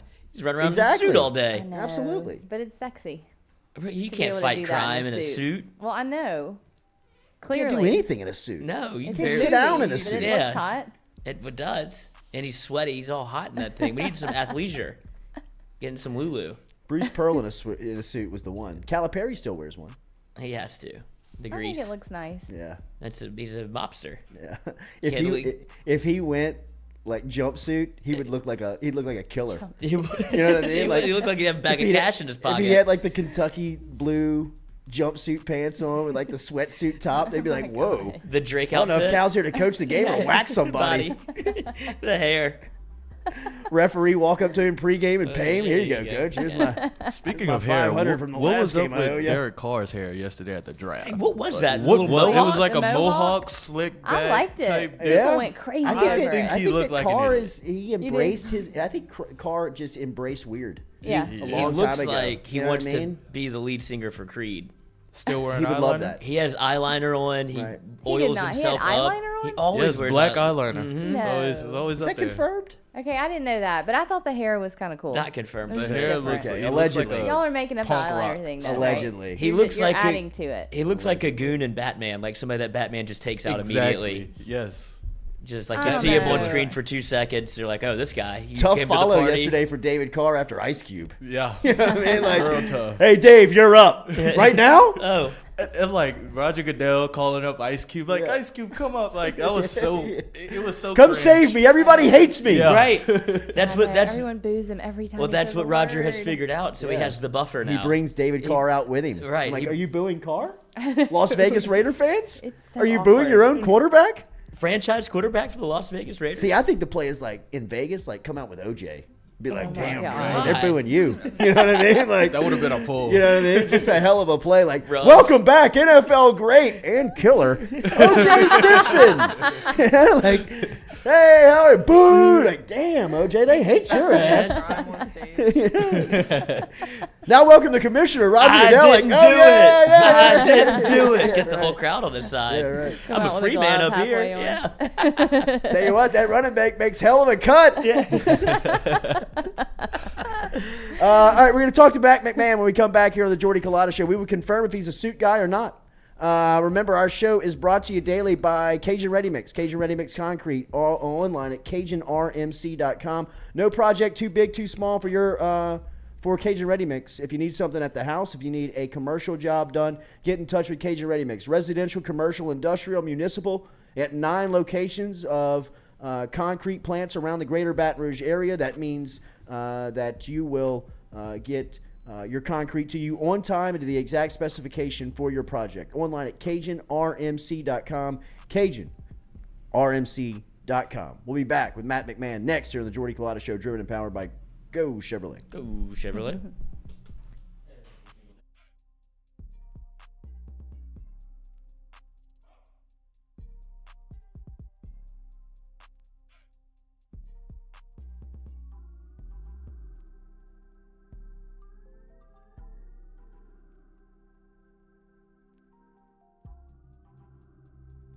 Southern Eye Centers, located at 6859 Jefferson Highway right here in Baton Rouge, has been serving your eyes for over 40 years in the Capital Region. They offer friendly service in a helpful environment with the highest level of personal care to manage your eye health and vision needs. If you want more information, log online to southernyecenters.com. That is southernyecenters.com. Stop in and check out their beautiful office located on Jefferson Highway right here in the capital city. And remember, each time you walk in there and you mention the Jordy Culotta Show, Dr. Ann Shaw and Southern Eye Centers will take 25% off of their fantastic selection of sunglasses. All you got to do is mention the Jordy Culotta Show. Check them out. southernyecenters.com and located at 6859 Jefferson Highway.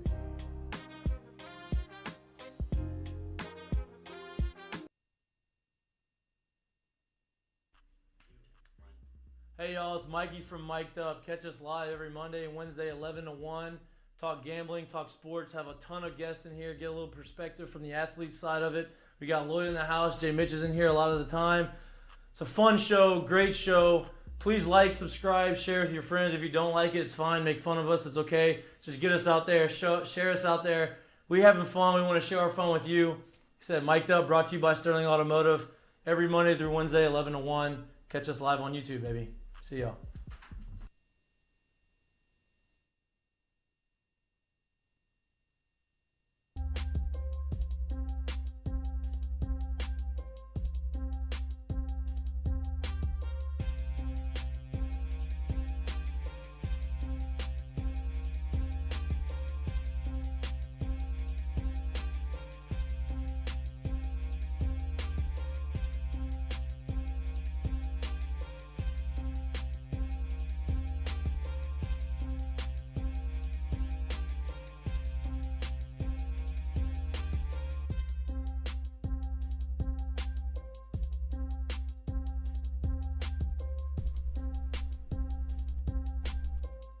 All right, welcome back here to the Jordy Culotta Show, driven and powered by Go Chevrolet. It is, we have been looking forward to our next conversation for a while, man, and really feel like we get Coach McMahon at a really cool time. He's had a lot of success on the recruiting trail over the last couple of weeks and really got a big one yesterday in Jalen Reed, 4-star power forward that was once committed and signed to Florida after the coaching change there, got out of the letter of intent and committed and signed with LSU.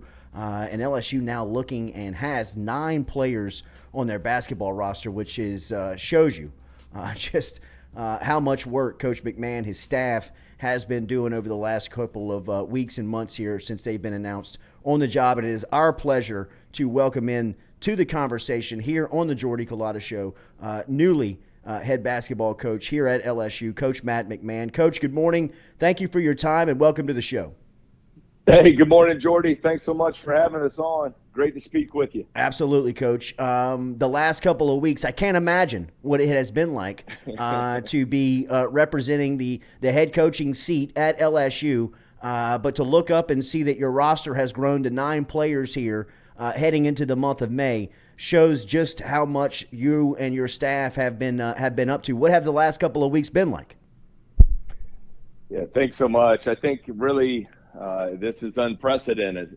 First time taking over an SEC program with 0 players on the roster, and so the only priority for us has been, number one, hiring our staff, which I am incredibly excited about, the people we were able to attract here and build our staff with, and then number 2 is roster management, and that's all inclusive. That's every avenue of recruiting. Really excited with the spring that Imwani Wilkinson and Justice Williams have had. They have been terrific, and I'm thrilled that they're on board and want to be a part of what we're building here. That was a big first step for us. And then as the roster management piece, you got to mix not only attracting good players here, but you're trying to balance out your classes as well through the use of the transfer portal. And then obviously the opportunity to recruit elite high school players like Jalen Reed. So yesterday was huge for us. Great day of celebration in Baton Rouge to get a player and a person of the caliber of Jalen Reed to join the family. Looking forward to talking a little bit more about Reed, Coach. But back to the time when this job was open and there were candidates that were out there. What were your thoughts of the LSU job just as a whole before your name maybe even became a real player in it? What were your just thoughts of the job in itself? Jordy, kind of a unique situation there as well. I didn't have any thoughts about it. You know, we were playing in the NCAA tournament, trying to go to the Sweet 16, and so that's where all of my focus was. We had an amazing year there at Murray State with a really special team. And so, as we all know, the college basketball coaching carousel has changed. Used to be all that stuff happened after or around the Final Four, and then just things happened really quickly as I got to pursue this opportunity in about a 12-hour window. So for me, what stood out right away is, before I'm a college basketball coach, before I was a college basketball player, I'm a diehard college basketball fan. And so growing up, my favorite player was Chris Jackson. As a kid, I was sitting in Thompson-Boling Arena in Knoxville, Tennessee, when I was 12 years old, watching Chris Jackson score 49 and Allen Houston score 44 in an unbelievable game there. Always loved watching Dale Brown's teams. Diehard Pistol Pete Maravich fan. Grew up doing his homework basketball videos.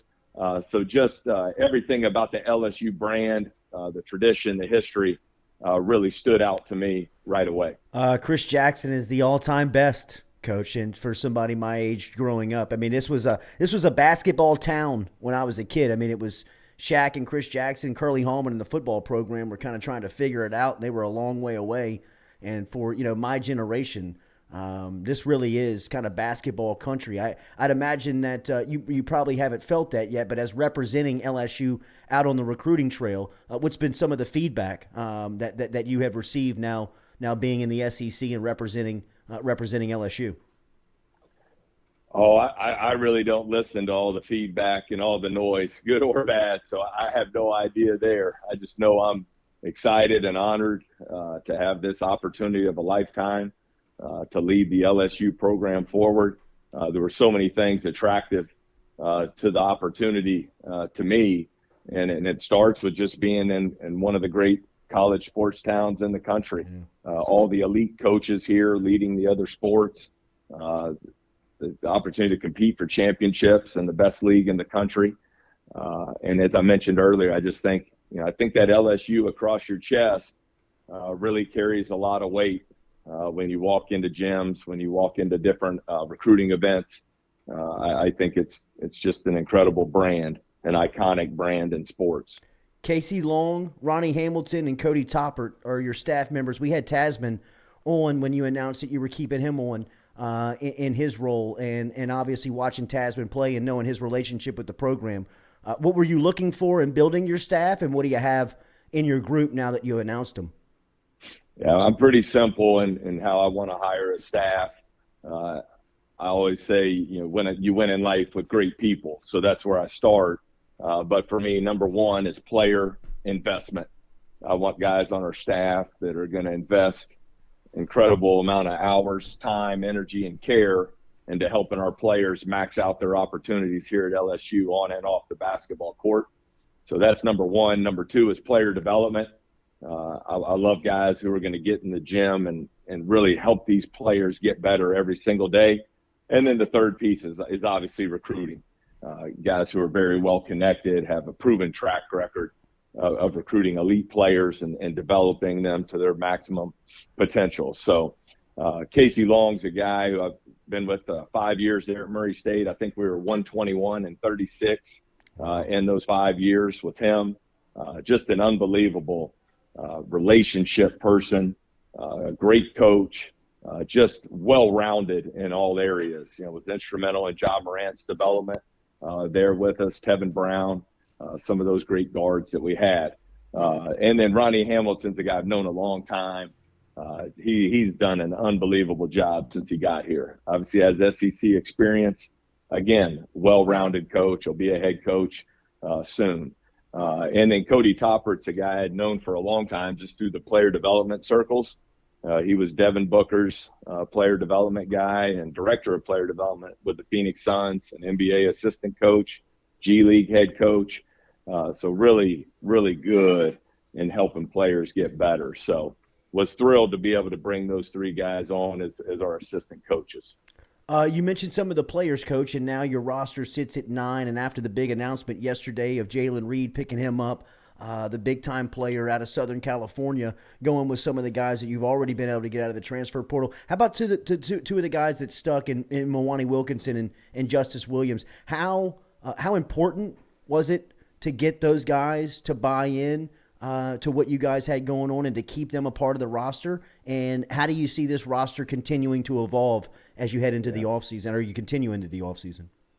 Right, Jordy. I think that's a 2-part question, but the most important thing that we're trying to accomplish here right away. This is not an overnight deal. Sure. This is not going to be done in 2 or 3 days. So we've just really tried to go about it, methodically, of building not just a team, but I want to build a program here. I don't want just a team to have to throw out on the floor next year. So with that being said, I thought it was really important to identify some guys who maybe hadn't made final decisions. I know a lot of guys were already out the door when we got here, and that's fine. That's the beauty of the new rules in college basketball, where players have the opportunity, whether it's coaching change or they don't like their role or what have you, they can move on and pursue other opportunities without being penalized. But with Imwani and Justice, the thing that really stood out right away in my first meetings with them is they were willing to give us an opportunity to show them how the LSU program is going to be run as we move forward. And they've been incredible. And we did a 5-week weights program with our new strength coach, Coach Puckett, who's been fantastic. And then we did a 5-week player development program with Justice and Imwani. And they've really worked. I think they've seen the progress they're making. They're getting better. And I'm excited. They're going to be foundational pieces of what we're building here. What do you think of the league? I'm sorry, Coach. I didn't mean to cut you off. Go ahead. Well, I just was going to get to the second part. I think, as you finish up the roster, just same deal, a mix of, still want to add a couple guys out of the portal. Would like to add an older player to balance out our classes, and then still want to pursue, elite high school players who can come in here and make a great impact right away. What do you think about the league you're coming into in the SEC? It's the best league in the country. I think you've seen, and I'll get to study it a lot more this summer, but, elite coaches, NBA players on most rosters. And, I think you've also seen the use of the transfer portal to quickly change programs in this league. I mean, I went through it yesterday. I think this past season, 72 players in the SEC were Division I transfers. And so you look at some of these programs like in Auburn, that 4 of their top 6 this year were out of the portal. It's really changed the game of college basketball, and I think the SEC's been out front taking advantage of those opportunities. Have you had a chance to meet Coach Mulkey, and what's that relationship like?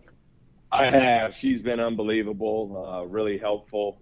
And, that's one of the things that's exciting about coming to LSU is the coaches here. It's amazing. I mean, you got the best coaches in the country and other sports. So the opportunity to learn and really study and get better myself is the ultimate goal. So she's been fantastic.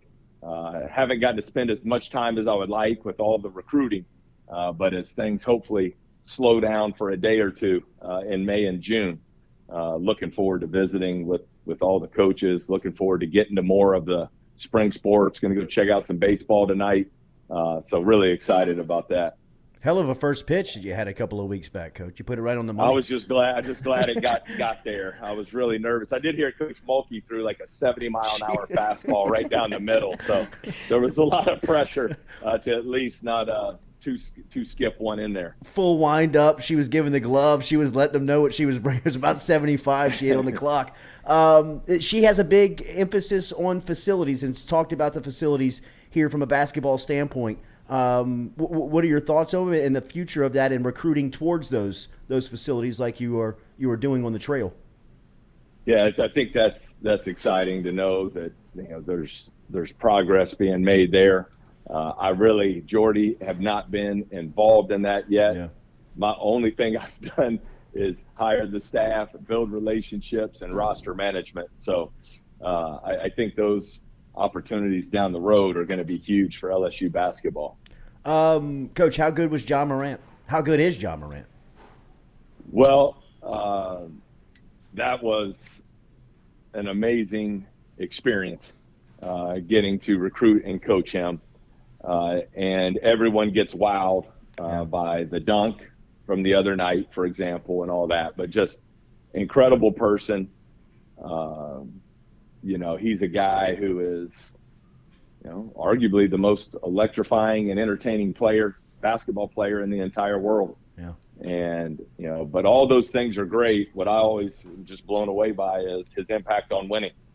You guy went into a franchise that was losing for a long time, and here they are in his third year, and they're a 2 seed in the NBA Western Conference. So just a once-in-a-lifetime player. He's a genius on the floor. He's just so smart, and it helps you become a better coach because you can't have a player that smart, and you can't go in that meeting room and not know what you're talking about because he's going to see right through it. So that was a great experience for me, and proud to be a part of his family. I can't imagine how long your work days have been, but did you watch NBA basketball? Just a basketball guy, somebody who loves the game? Are you related to the professional game? Do you watch it at that level? No, I love the NBA. Yeah. I love watching it. Haven't gotten to watch as much as I would like Sure. over the last few weeks, but no, being here at LSU, we want to recruit NBA players. So I love studying the game.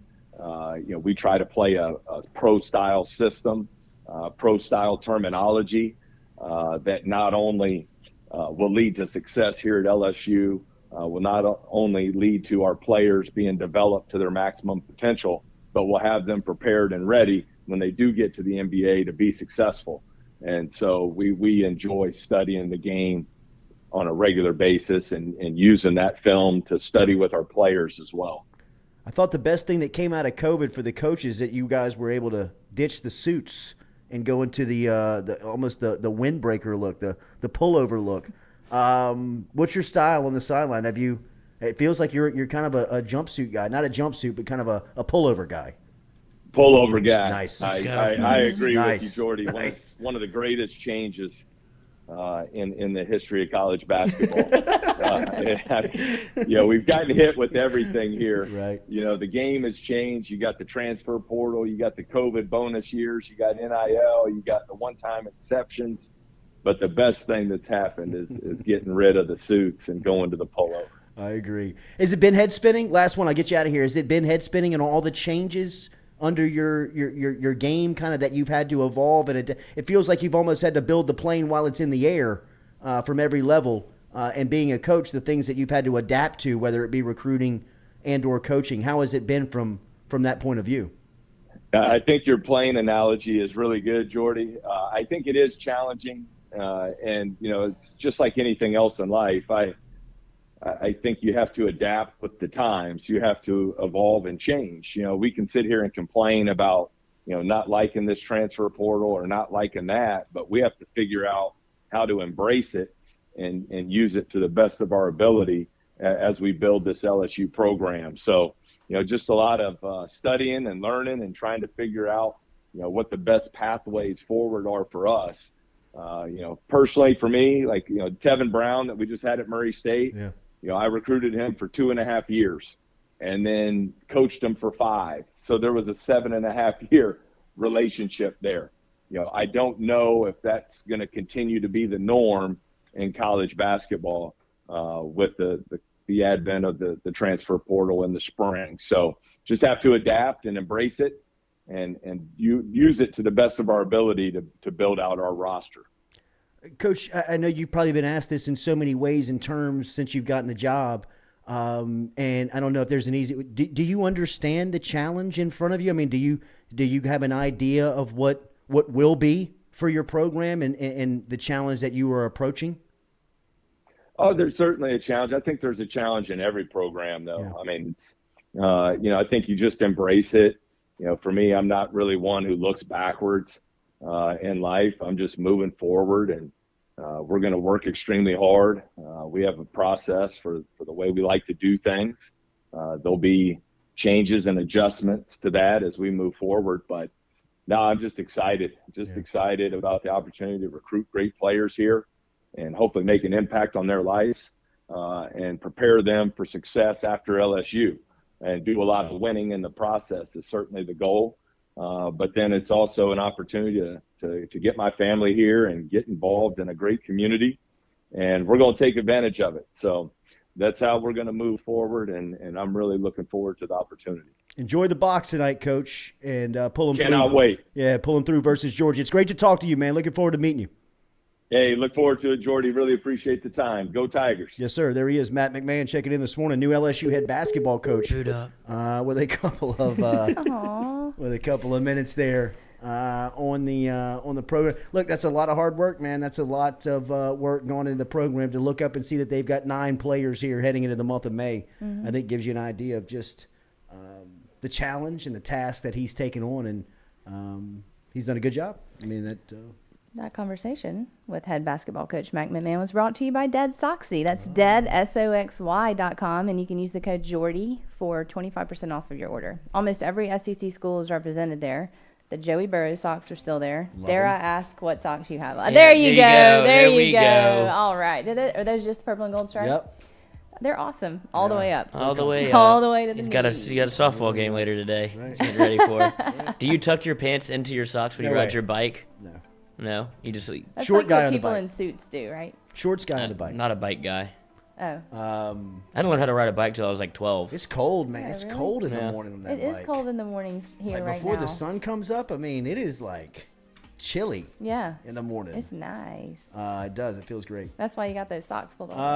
I do. I haven't pulled up high and tight. Matt McMahon, I appreciate him stopping by. That was good stuff. I'm ready to eat. Foodie Friday Me too, coming I'm up here. starving. I can like smell him. it. I like Matt him McMahon. too. I I like like him him. too. I like him too. All right, He's a Jeff, good you guy. on 7 pairs of Dead Soxy? That's awesome. Hopefully you're Make it using the 8. promo code, Jeff. Make sure and use that promo Yeah, code. 25% off is a lot, y'all. That's true. It is. That's a lot. That's nearly a quarter. Quarterback off. All right, let's see. If I Foodie give you Friday. $1, Iverstein. you can keep most of the change because all I really want is a quarterback. The replacements. I don't have any dead Soxies. I just got the low ones. I Really? need to get some. Wait, yes, you do. I just have Yes, the low you do. boys. Okay. I didn't get the high tops. Those are great. We had a whole box. You didn't take any of the I mean, tall Jordy ones? seems to have a new pair every day. I do. They're not always We Dead need some more Soxy, though. too. We do. That's what I'm know. really You You know what we asking need? for. We need a sock drawer in here That's the Yeah. plan. to give that is the plan. to give guests. What do you put in the sock drawer? Socks? What do you mean? I feel like that's the drawer where a lot of people put nefarious things. My sock drawer has only socks, separated into 3 sections. Only socks. What a square. Ask Noah. I'm sure he's been through all my drawers. Drawers? All my clothing drawers. Clothing drawers. All my physical. What? Nothing that's going to make sense. Yes, get A out of drawer. here, for God's sakes. Let's eat. Foodie Friday. I'm very hungry Iverstein's Cooking couple. We'll be back. More of the Jordy Culotta Show, driven My by drawers. Go Chevrolet. Every single day.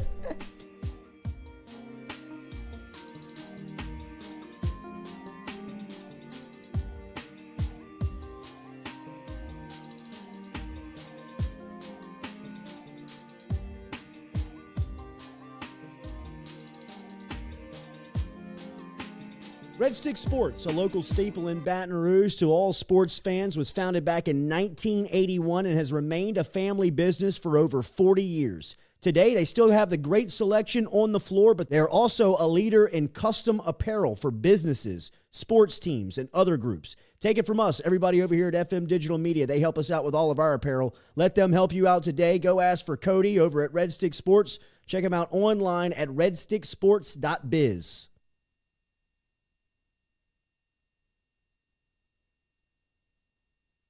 Southern Eye Centers, where their passion is caring for eyes. It's what they do. They've been doing it for 40 years. They've been offering the capital region a friendly, helpful environment with the highest level of personal care to manage your eye health and vision needs. Stop in and see their brand new office on Jefferson Highway today, where you can find them at 6859 Jefferson Highway. They also are the daily poll sponsor on the Culotta Show. And remember, if you go into Southern Eye Center of Baton Rouge and you mention the Jordy Culotta Show, you will receive 25% off of their fantastic sunglasses selection over at Southern Eye Center. Check out Dr. Ann Shaw and Southern Eye Center, the daily poll sponsor of the Jordy Culotta Show. All right, personal testimony from my trip over to Johnsaw and Spillers. Shout out to my friend Dr. Chad Spillers for taking care of me, man. I had to have my front tooth, a tooth implanted on my front tooth, and it was a hell of an ordeal, but Dr. Spillers and the crew from Johnsaw and Spillers made it as easy and seamless as possible to work with and have taken the final product, and it is absolutely beautiful. Learn more online at johnsawspillers.com. Whether you're looking for Botox or you need help in any type of dentistry, whether it is dentures, night guards, if you're looking for Invisalign, if you're interested in implant dentistry like I got, you can get in touch with Johnsaw and Spillers. Online, johnsawspillers.com. 2 locations, one in Gonzales, one in Baton Rouge. Easiest way to get them, online at johnsawspillers.com.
What are we feasting on? Compliments of our friends over at Iverstein's over here.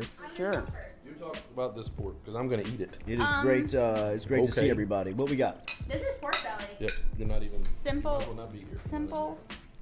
Oh, So what do we eat? me. Wait, did we send you? I don't think I sent you the video, but it's on Instagram.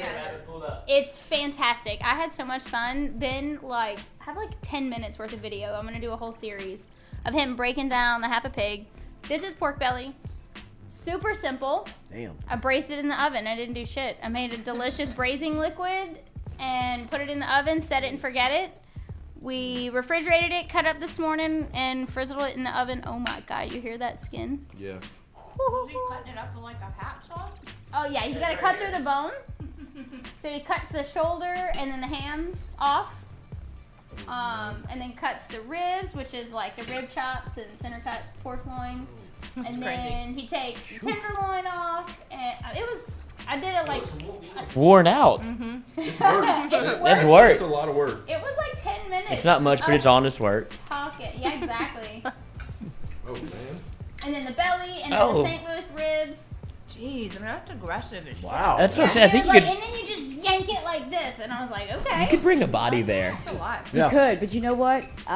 Galen offers classes. He'll do private classes Yes. and let you. You can come bring. out. Can you cut bring up your an own meat? And you can learn how to butcher. Hack Breaking up a Bad person. vibes in there. Absolutely. Put him in Yeah, the there's bathtub. totally. I've had a few videos that Instagram flagged, and they were like, this is, Yeah, gorish content. sensitive. Gory. I mean, people are wusses. They don't know where food comes from. You know, we do a food farm tour with them, and we have one I coming saw, up. y'all did one last weekend. And it's always fun because he takes us in that cold room behind there, Oh yeah. and Damn. those slabs of meat are hanging there. just and hanging. and there's a couple of vegetarians that are like, I don't know. Meat is murder. Rocky. You need to come in here. Yeah. So the braised liquid is tamari soy sauce, rice wine vinegar, fresh ginger, fresh garlic, little bone broth. Wow. Pour it over the pork belly, put it in the oven. I did 300 for about 5 hours. That was it. It's very simple. It's so good. You like it? Yes. We were. It not like it something that y'all melts in do. your mouth. Here, you have to taste I it. want to taste it, and I want to taste it. It's I've bao no. bun. Sufficiently like broken Butchered it up. it? Yeah, just kind of. You just kind of push the fork through it. It all kind of. We are collaborating with Lily this week. Yes. Tell us about Um, these buns. Lil, tell me about what I'm Tell me eating about on your this. buns. So She asked those are- about my mother's buns. These buns. Yeah, we are. Yeah, I need to ask. Yeah. You've already eaten it? It tastes great. So those are bao buns stuffed with ground pork and Damn, Lil. you know oyster sauce and hoisin Oh, sauce God. and yeah, all the things, ginger, onion. Yeah, you make your own dough. I'm Oh, sure I'm yeah. gonna pop these in my dumpling class soon. I'm gonna update that Yes. menu, Oh my god. and then you just put them in those great steamers. Is the dough hard to make? Not a bit. It's baking soda and baking powder and cake flour. Really? Yeah, Really? It's so fluffy. It is. That cake it's a no yeast dough. And then you just mix the two together. I'm gonna, mix. And then Lil, Yeah, what are we drinking on? Okay, sangria mimosas. Aren't they so Sangria. fun? Wow. So you have to make your own ice cubes with any kind of fruit juices you want. Is that mango? What is it? I did It's orange, I guess. I did orange and pomegranate. But they're just Little pretty. fruit. Salute. I do Salud. put a little fruit in there to make it so when they dissolve you have some you can't be a sangria without any fruit. Come on. It's basically like a smoothie. There you go. Sure it is. That's your definition Basically. of smoothie. Yeah. smoothie ice cube. Wait, I need that. I'll be drunk after this. I think there's another. No, you won't. You go to We're gonna Pilates. share. I'm not worried I'm about not, it. I moved it till later in the afternoon. So Lil I'll be knows the drunk schedule. now. I'll be Perfect. hungover in Oh, Pilates. perfect. Sweat it out. That's the only way to do it. Good team meeting, 9:30. Just a little pink bubbly. It's all. Tell me about the Iversteins experience this week, other than watching them chop up a dead body in the back. I mean, I was in there for about 10 minutes. I walked in. We had been, we've been talking about pork belly for like 3 weeks now. For sure. So I walked in and I was like, Ben, are you ready to talk to the camera and break down this half a pig? And he was like, I'm ready. He did an awesome job. He did a fantastic job. I really am going to post probably today the entire video series because I like snipped it, a bunch of little clips and did that video last night. But the whole series, he like explains all the different cuts and where they come from, and you see him cutting, and he's got some skills, y'all. Yeah. Yeah. It was great. Lance, tell us about the social media and FM food. I know that there's a lot of video that we're about to start seeing. Yeah, so we've from got the last couple of weeks. We have. We've been looking forward to this, and I will go ahead and let some of the cat out of the bag of why we're really looking forward to this. Okay. I think it'll be a fun conversation. I'm ready. What is it? We want to do it. We want to do. We're going to do a I love segment. that y'all doing this live. Oh What is yeah, it? there's nothing What better is than it? live. Excited. We've been wanting to do a Foodie Friday follow up. Yes. And it's sort of in this case it's Foodie Friday. We kind of fucked up follow up because I'm going to go ahead and let you know. When Let's we, just be honest When we left about it. here after the Last- red sauce day, the last bolognese, Friday. Yeah. we were like, "Well, you tell them about the meat." Well, I haven't even texted Aaron about We're it. like- So I called before I cooked the bolognese. I have a buddy of mine who is an amazing chef and really loves Italian food and pasta. So I called him up and I was like, "Hey, I've made bolognese. This is how I normally make it. What would you do differently? Like, what's traditional?" Yeah, to experiment. Yeah, like let's hear about it. And For I'm gonna sure. pick and choose what I'm gonna do. And he told me I needed to fry the meat first before I put it in my red sauce. And now, I don't normally do that, even if I'm just making meat sauce or bolognese. And I did it this time. And so I wasn't really a fan of the bolognese last week. Oh, you weren't? We left here. We're like, that was terrible. Good. It tasted good. The meat was not tender. We like are I would definite like it. Okay. worst So do critics. you cook it down in the sauce? I Yeah, cook yeah. it in I season the meat and then add it to the sauce and stir and let it And it's stay like tender so and juicy juicy. and tender. And this had like the crispy little edges Yeah, yeah. on it. And Yes. I don't normally hate that. Matter of fact, I had some leftover pieces of it like fried, and it was yummy to snack on like that. But even like Little keto simmering chip. in the sauce, it didn't get tender like I wanted it. So Yeah. we want to do a Foodie Friday follow-up where we discuss what we did, what we would do differently. I love that. I think it's super so important we can be too. honest about that shit. Yeah, yeah, and I think it's super important because we want everyone that's watching this. Our goal is that everyone gets more comfortable cooking for themselves. Absolutely. Yeah. And And to take care of their knowing that family and even understanding, professionals fuck it up. It's fine. It's Right. not a big deal. And It's like understanding art, that- turning Move into on. something else. Exactly. even when you do screw it up, it was still pretty delicious. No, it was delicious. It was edible. Yeah, yeah. But It was we more can than make edible. it. No, it was amazing. So good. better. We're super harsh. That's just the way we are. Yeah, we are our worst Super critics, harsh on right? ourselves. So one of the first episodes, we've got some footage from the Bolognese episode of Foodie Friday, and then we've got the footage from the breakfast episode. Okay. So we're going to be breaking down, what do we cook, how do we season it, how do you make the breakfast blend for our sausage. I bought probably Just- half of it up. Yes. There's only like 4 We packages make it left. every There's not much weekend. left. We make it every weekend. Yeah. And Nice. a biscuit. Yeah, so we're going to have fun basically just taking what we're doing here and expanding on it and letting people call in and chat in and Ask questions. Ask questions. They're Bullshit. gonna love that. Call That's us what they've been out. asking for. yeah. I'm all That'd about be great. Yeah. So that'll be the first two. We're gonna do some this weekend for sure. Lily, you got a great promotion coming up. I do. I have several things coming up. I have a great class coming up on Tuesday for alfresco dining Nice. inspirations. So that's coming up, and then I have. Is it filled up? I don't know. Probably You're not I gonna think- go. Why do you care? I have a few spots. Let people know. We're gonna Yeah, come yeah, invite you yeah, right yeah. now. Are you gonna come with me? No, Definitely I was sign gonna up. put the link out. Yeah, to get it So signed sign up for. Yeah, Yeah, yeah, during the yeah. line. There's openings, and I think I have 1 or 2 left for my next food forum tour, which is May 7th. And we only do them twice in the spring and twice in the fall. These are pretty cool. These are so So cool. this is the food, farm, and cooking tour. Yes. Right. So And tell me y'all- how this works. So we start out at the farmers market, and believe it or not, there's lots of locals that don't even know about our farmers market. Yep. And we take them to a few of our favorite vendors. Fort Grove is one of them, and so we introduce them to our clients. We give them a buy it bag so they can buy along the way, okay? An insulated Ooh, bag. dangerous game. So then we Yeah. go to $7 in the Galen's, morning. and he gives us a tour of that, cut down that meat, and he Oh, takes yeah. us to the back. And once again, you can buy as you go. And he tells us all about why you can't have, if you take the fillet out, he tries to explain to people why then you can't have, different cuts. So he does a good job. And then we go to Fullness Farms, which is With Grant. with I Grant and love Allison, and there's a little farm, guys, right there on like Nicholson and Highland, and they have a half an acre, and they both have their degrees in horticulture, so they're all about the soil, Baton Rouge rich soil, and they explain to you what it takes to have a family of 3 live off of a half an acre of vegetables Wow. and make a living out of Yeah, it. they're The amazing. Dust Bowl. Yeah, they're They're phenomenal. amazing. Lord, the man. potato famine. What are they doing over there? They're selling lots. They're selling lots of spring greens. Yeah. How long does it take? Like, what time do you start? So we meet at the market at 9, and They then churn their own butter. and they may. I bet they do. And then we end up back in the kitchen at Red Stick Spice, and we cook all the things along the way, and we pair it with wine, and it's a whole day. So You get out what about time 2. is it? Like, what day do you end? It's like 9 to 2. Oh wow. That's fun. It's so You fun. take a bus. I want to do We that. used to take a bus, but then COVID happened, and then we decided we didn't like the bus.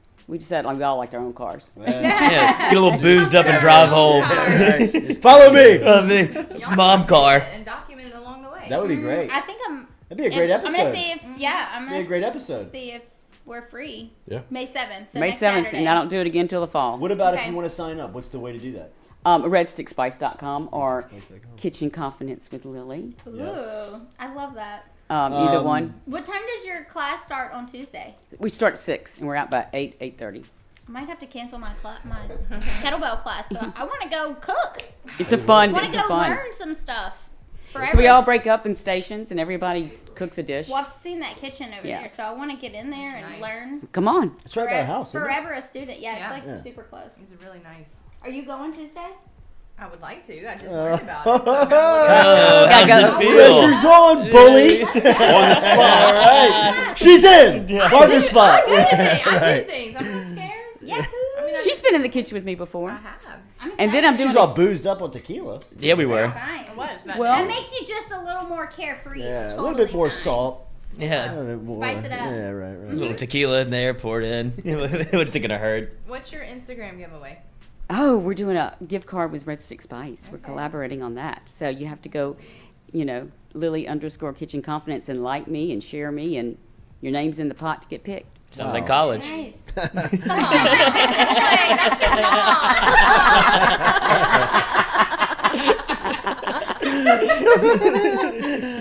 All right, Foodie Friday. We miss anything? God, that's so good. That rice Questions? is so good. How, Yeah. that's just jasmine rice. That is so Let me good. check the No chat. parboiled bullshit around here. Jasmine Man, or look, basmati, but I prefer parboiled rice. jasmine. Don't get me started. What kind of rice do you like? Oh, we have a really nice one we use at the store with basmati, and it's you can only get it at Fresh Market. Okay. It's like extra long, and it's like eyelashes. Once you cook it up, it's gorgeous. Wow. I'm on the Enjoy your shiitake rice. Enjoy your festival weekend. Jazz Fest happening down in New Orleans. Festival International happening in Lafayette. Yep. Yep. I was there Which is a yesterday. great festival. We'll be down there this afternoon. We're going to take off around 4 o'clock. I think the opening act starts at 5 o'clock in Lafayette. Music all day down in New Orleans at the fairgrounds for the Jazz Fest. So if you're down there, make sure and stop and check it out. But it should be a beautiful weekend. Everybody stay safe out there. Foodie Friday compliments of our friends over at Iverstein's. Remember, Iverstein's is on Perkins Road.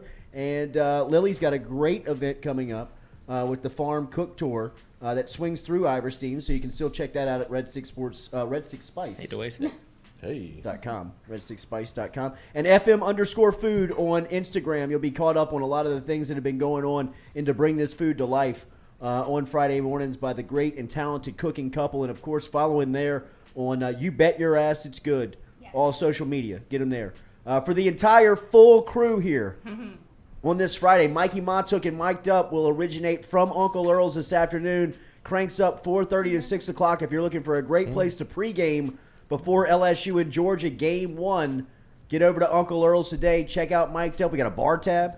Got a bar tab. We got Clay good Moffitt in the specials. house. Clay Moffitt will be there. So a lot of cool stuff happening. Come see us over at Uncle Earl's this afternoon for Mic'd Up starting at 4:30. Have a great weekend. Jordy Culotta Show signing off. Compliments of Ghost Chevrolet. Whoop, whoop.